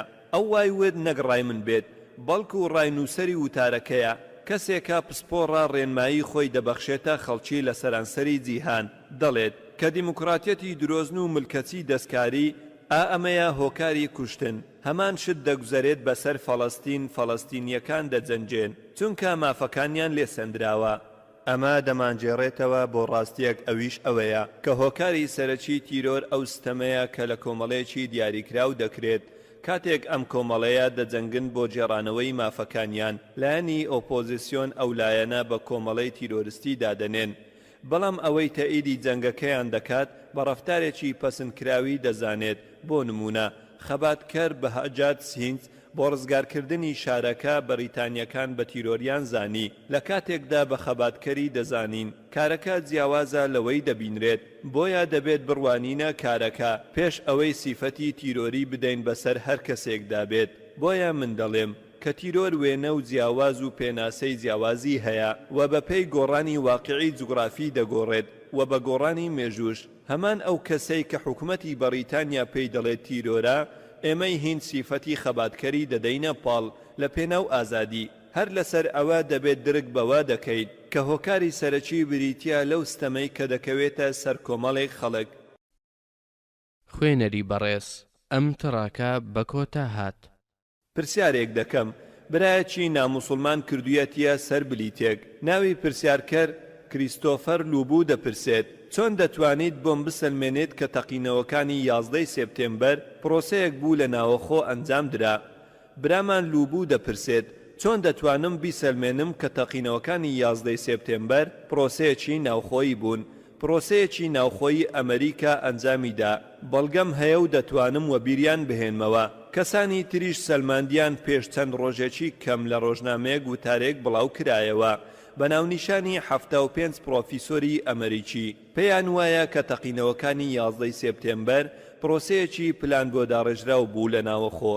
وتارەکە ئەوەش وەبیر دەهێنێتەوە کە لە ڕۆژنامەی تایمز ئۆف ئیندیا پێم وایە لە سپتێمبەر بوو 11 پرۆفیسۆر و زانای سەر بە زانکۆ جیاجیاکانی ئەمریکا پێیان وایە کە ڕووداوەکانی 11 سپتێمبەر بە پلانی ئەمریکی ڕوویدا. هەندێک لە پیاوانی سیاسی لە کۆشتی سپی پلانیان دانا بۆ وێرانکردنی دووتاوەرە بازرگانیەکە. هەروەها وتیان هۆکاری سەرەکی لە پشتی ئەمەوە ئەوەیە هێرشکردنە لە پێناو کۆنتڕۆلکردنی وڵاتە دەوڵەمەندەکانی پترۆل. نهێنیەکی ئاشکراتان پێڕادەگەێنم. یەکێک لە مامۆستایان بە ناوی سیف جۆنز وتی ئێمە باوەڕ بەوە ناکەین کە کەسی ڕفێنەر و هەندێک پیاو لە ئەشکەوتی ئەفغانستان بتوانن پرۆسەیەکی لێهاتووی وەک ئەمە بە تەنها ئەنجام بدەن مەحاڵە پێیان جێبەجێ بکرێت. ئێمە باوەڕ بەوە ناکەین سوێن بەخوا دەخۆین کە دەگەین بەڕاستی و ئاشکرایی دەکەین. باوەڕ بەم تیۆریە ناکەی کە حکوومەت خستوویەتی ڕوو پرۆفیسەکەی قسەکانی تەواو دەکات و دەڵێت ئێمە وەکو مامۆستایان و زانایان دەزانین کە ستونە ئاسنینەکانی دووتاوەرە بازرگانیەکە ناکرێت بسووتێن بە پلەی گەرمی سووتاندنی بنزینی فڕۆکە بەڵکو چەند تەقینەوەیەکی یەک لە دوای یەک و ڕێکخراو بوونە هۆی داڕمانی دووتاوەرەکە دەنا دانە دەڕمان. چەندین ڤیدیۆ و کتێب هەن کە دەرچوون سەبارەت بەوە سەیری چەندیانم کردووە بەڵکو سەیری تۆمارێکی ئەو پرۆفیسۆرم بینیوە. سیف جۆنز و ڕۆژنامەی دوێنێ هەواڵێکی تری بڵاو کردەوە لە دوای 3 ڕۆژ دەڵێت کە گوایە پرۆفیسۆر ستێڤ جۆنز خەڵاتێکی پارە پێدراوی پێدراوە بڕوانن خەڵاتێکی پارە پێدراو. چەندین فیلمی دیکۆمنتاری پێشکەش کران. ئەگەر سەیری هەندێکیانتان کردبێت لەناو ئەو فیلمانە لۆست شانج 11 کەلاوێکی ئەمریکی تەمەنی 1 ساڵ ئامادەی کردبوو فیلمێکی دیکۆمنتاری ئەنجامدا. چەندین لەوانە هەن. ئەم دیکۆمنتاریە بریتیا لە چەند گرتەیەکی هەواڵی کۆکراوە لە کەناڵەکانی CNN و فۆکس و ئەوانی تر. فیلمێکی دیکۆمنتاری لێ دروست کردن. دواتر وتی ئەوانەی سەیری فڕۆکەکەیان کرد جەختیان لەوە کردەوە ناکرێت ئەو فڕۆکەیە هی گواستنەوەی گەشتیاران بێت بەڵکو فڕۆکەکە وەک فڕۆکەیەکی سەربازی دەرکەوت پەنجەرەی نەبوو. کاتێک دیمەنی نزیکبوونەوەی فڕۆکەکە لە تاوەرەکەوە پیشاندرا تەقا ڕوویدا لەسەر دوو تاوەرەکە لە هەردوو باڵەکە پێش پێداکێشانی فڕۆکەکە بە دوو تاوەرەکە. هەروەها لاوەکە جەختی لەوە کردەوە کە لێدوانی دەستکەوتووە لەلایەن ئیدارەی کۆمپانیا بەڵێندەرایەتی بەستنی دوو تاوەرەکە. کۆمپانیەکە لێدوانیدا کە دوو تاوەرەکە وەها بەستراون بەرگری بکەن لە ڕەشەبا و باو و بۆران مەحاڵە بڕوخێن بە فڕۆکەیەکی وەها چونکە سوتەمەنی فڕۆکە لە پلەی گەرمی 1000 پلەی سەدی دەستێت. تەنانەت پلەکانی گەرمای 2000 پلە و بۆ چەند کاتژمێرێک هیچ لەو تاوەرە ناکات. و پاش تێپەڕبوونی 10 ڕۆژ قسەکانی گۆڕی وتی بەڵکو دەکرێت سووتانی سوتەمەنی فڕۆکەکەی زیان بەستونە ئاسنیەکان بگەێنێت. بەڵام ئەو پرۆفیسۆرەی تر کە قسەکانی خۆی نەگۆڕی دەرکرا. فیلمە دیکۆمنتاریەکە وای پیشان دەدات کە دوو تاوەرەکە کاتێک دەکەون وەکو هەر باڵەخانەیەکی ئاسایی ناکەون. لاوەکە چەند ئامارێکی چەندین باڵەخانەی بەرزی کرد لە نیویۆرک کە بەرزاییەکەیان 49 کاتێک ئاگر دەکەوێتەوە لە یەکێکیان بۆ چەند کاتژمێرێک بە داگیرساوی دەمێنێتەوە بەبێ ئەوەی بیناکە بڕوخێت. بەڵام دوو تاوەرە بازرگانیەکە ئەوان یەکەم و دوو تاوەرن لە مێژووی ویلایەتە یەکگرتووەکانی ئەمریکا کە بەم شێوەیە کەوتن. لاوەکە بە وێنە ڕوونی کردەوەی چۆنیەتی ڕوخاندنی بیناکان بە بەکارهێنانی تەقەمەنی سەلماندی کە دوو تاوەرە بازرگانیەکە بە هەمان ڕێگا ڕوخێندران کەواتە زنجیرەیەک تەقینەوەی ڕێکخرا و ڕوویاندا لە کاتی ئەنجامدانی چاوپێکەوتن لەگەڵ ئەو کەسانەی کە دەستی یارمەتیان درێژ کرد بۆ پیاوانی ئاگرکوژێنەوە وتیان پێیان وابوو کە کەسانێک هەن لەسەرەوە پەنجە دەنێن بە دوگمەی بۆمبی یەک لە دوای یەک و دەتەقانەوە سەبارەت بەوەی کە چۆن دوو تاوەرەکە کەوتن بەڵگەیاندایە دەست لەگەڵ ئەوەشدا ئەولاوە هەستا بە شیکاری سەرجەم ئەو بەڵگانەی کە حکوومەت پێشکەشی کردن حکومە دوای پیشاندا کە ئەنجامدەران 19 کەسی ڕفێنەر بوون مەشقیان پێکرابوو لەسەر فڕۆکەوانی ڕۆیشت بۆ زانکۆ و چاوپێکەوتنی ئەنجامدا لەگەڵ مامۆستاکان لێی پرسین ئایا پێتان وایە کە کەسانی وەکو ئەوانە بتوانن کاری وا بکەن وتیان مەحاڵە ئەو شێوازەی کە فڕۆکەکە پێچی پێکردەوە بۆ خودی خۆم قسەم لەگەڵ گەورە فڕۆکەوانێک کرد کە فڕۆکەی لە جۆری بوینج و فڕۆکەی زەبەلاحیان خوڕیوە بۆ چەندین ساڵ جەختیان لەوە کردەوە هەمویان کە مەحاڵە ئەو کەسانە ئەو خولانەوەیە ئەنجام بدەن بیهێنا خەیاڵی خۆت کەسێک تازە بتوانێت ئەو خولانەوەیە ئەنجام بدات ڕای زانایان چییە؟ ڕای ئەوان ئەوەیە کە ئەمە فڕۆکەیەکی سەربازی بووە هەروەها ئەو زانیاریانەی کە حکومەت داویەتی وەکو دەزانن کە پەیوەندی تەلەفۆنی هەبووە پەیوەندی تەلەفۆنی کە ئەنجام دراوە لەگەڵ سەرنشینان کە گوایە فڕۆکەیان ڕفێندراوە یەکێک لە پەیوەندیەکان لە پێشوازی کارێکی ئاسمانی بووە کە وتویەتی باڵەخانە ئەو خوایە ئەو 12 ساڵە کار دەکات وەک پێشوازی کارێک ئایا باڵەخانەی نەبینیوە لە نیویۆرک پێشتر پەیوەندێکی تر تێیدا پەیوەندی کەروتویەتی دایکە من مارک بینجهامم گوێت لێمە دایکە فڕۆکەکەمان دووچاری ڕفاندن بووە باوەڕ بەوە دەکەیت ئەو پرسیارەی کە دەیکەم ئەمەیە من لە جێی ئەو کەسە بوومایە و پەیوەندیم بکردایە بە دایکمەوە پێی دەڵێم من زاکیر نایکم قسەت لەگەڵ دەکەم پەیوەندی کەرەکە وتی دایکە من مارک بینجهامم ئەگەر مارک قسەی بۆ دایکی بکردایە دەیوت من مارکم نەک من مارک بیهانجمم دیکۆمنتاریەکە بەڵگەی یەک لە دوای یەک پیشان دەدات ئایا ناوی خێزانەکەت دەهێنیت کاتێک پەیوەندی دەکەیت بە دایکت هەموو بەڵگە متمانە پێکراوەکان و هەموو پەیوەندیان نووسراوەکان لێکۆڵینەوە ئەنجام درا ئەگەر مۆبایلەکان لە بەرزی 32,000 پێکاریان بکردایە لێکۆڵینەوەکان سەلماندیان کە گریمانەی کارکردنی مۆبایلەکان سەدا 0.4 لەسەر بەرزایی 4,000 پێوە و لەسەر بەرزایی 8,000 پێ بریتیە لە سەدایەک بەڵام لەسەر و بەرزایی 3,000 گریمانەی کارکردنی مۆبایلەکانی لە سەدا 0.006 هەلی کارکردنیان نییە هەروەها فلیمەکە پێمان ڕادەگەێنێت کە ویلایەتە یەکگرتووەکان ئەمڕۆ ملیۆنەها دۆلار خەرج دەکات لە پێناو ئەوەی مۆبایلەکان لەو بەرزاییە کار بکەن ئیتر چۆن ئەوە ڕوویدا لە ساڵی 2001 زۆرێک لە فلیمی دیکۆمنتاری هەن کاتێک ئەو فیلمە باز لە سندوقە ڕەشەکە دەکات هەموو فڕۆکەیەک دوو سندوقی ڕەشی تێدایە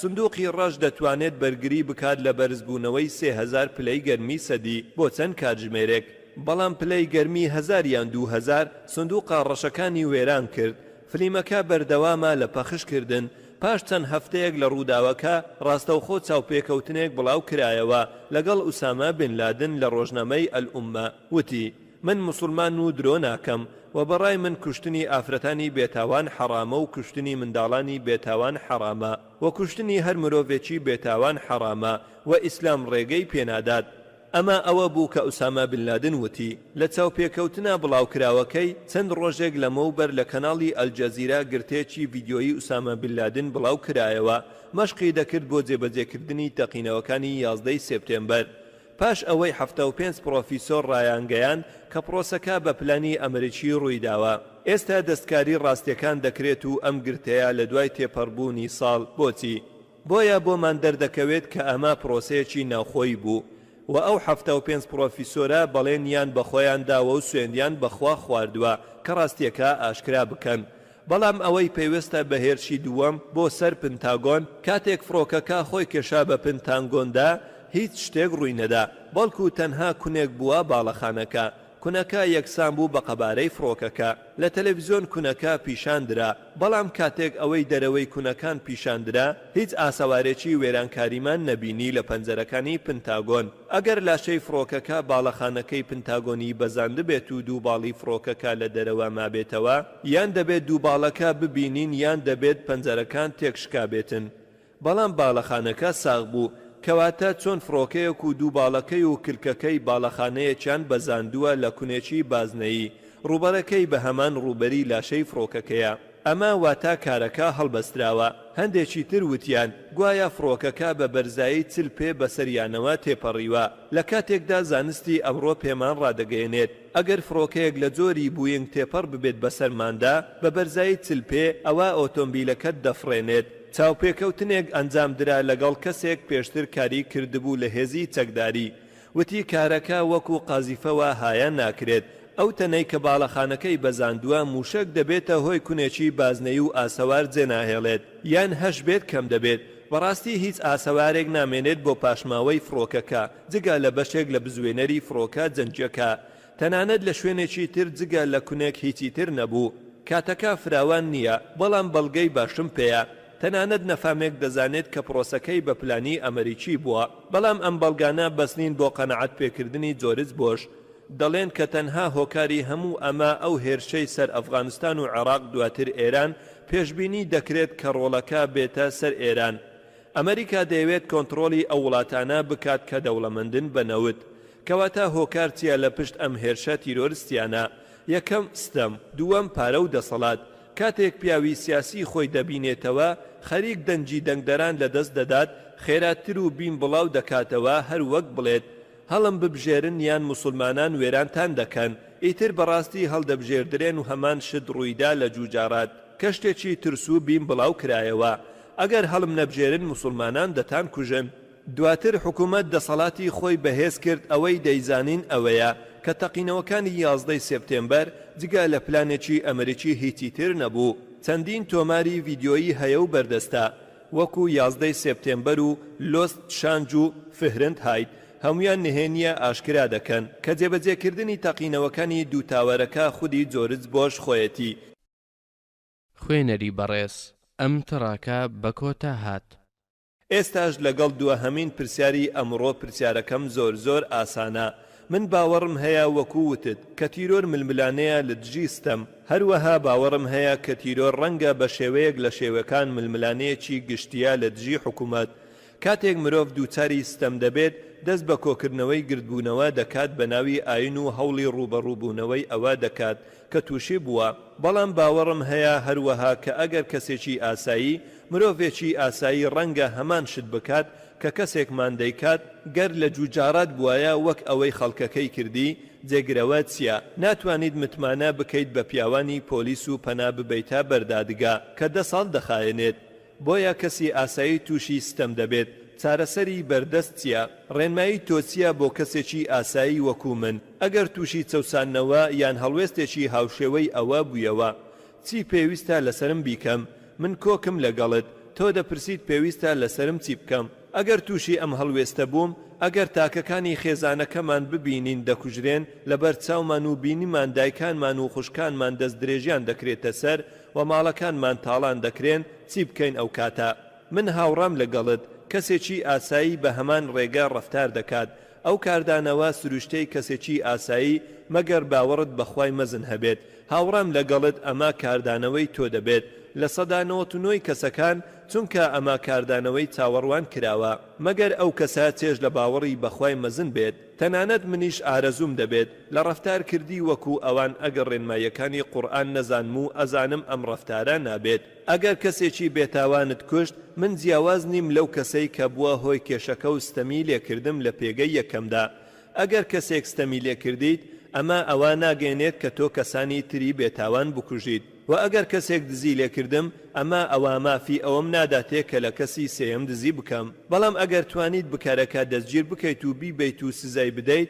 ئەمە جیاوازە بەڵام نابێت کەسێکی بێتاوان بکوژم ئەمە ڕێنمایی قورئانە کە کوشتنی بێتاوانان حەرام دەکات لەبەر ئەوەی فەرمانەکانی قورئان دەزانم ناتوانم تۆڵا بەو شێوەیە بسەنمەوە هەوڵ دەدەم کە بەڵگەم دەست بکەوێت هەوڵ دەدەم قەنەعەت بە حکومەت بکەم بەڵام ئەگەر بکارەکە ڕۆیشت بەبێ سزا دەڵێم هەموو ئەوانە بەرپرسن لەوەی کە ڕوو دەدات لە کردەوەی تیرۆریستی چ لە جۆجارات بێت یان مۆمبای بێت چ پیاوانی سیاسی یان پیاوانی پۆلیس یان ئەنجامدەرانی تاوانی کوشتن و تەقاندنەوە بێت تەنانەت ئەگەر هەمووی بۆی دەرچێت بەبێ سزا لەم دنیاە بەڕاستی خوای گەورە سزایان دەدات ڕۆژی دوایی بە دڵنیاییەوە ئێمەی موسڵمان باوەڕمان بەوە هەیە کە لە قورئاندا هاتووە لە سوورەتی ئالی عیمران كل نفس ذائقة الموت وإنما توفون أجوركم يوم القيامة واتە هەموو کەسێک دەبێت بمرێت و مردن بچێژێت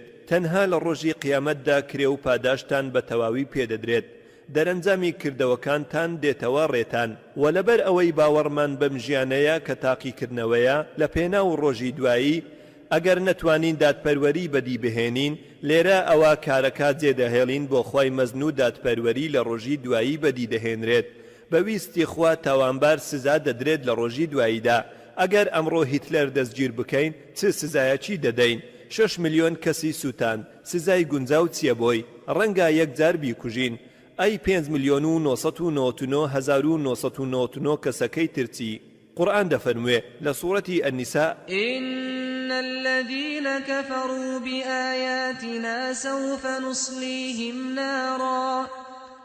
سوف نصليهم نارا كلما نضجت جلودهم بدلناهم جلودا غيرها ليذوقوا العذاب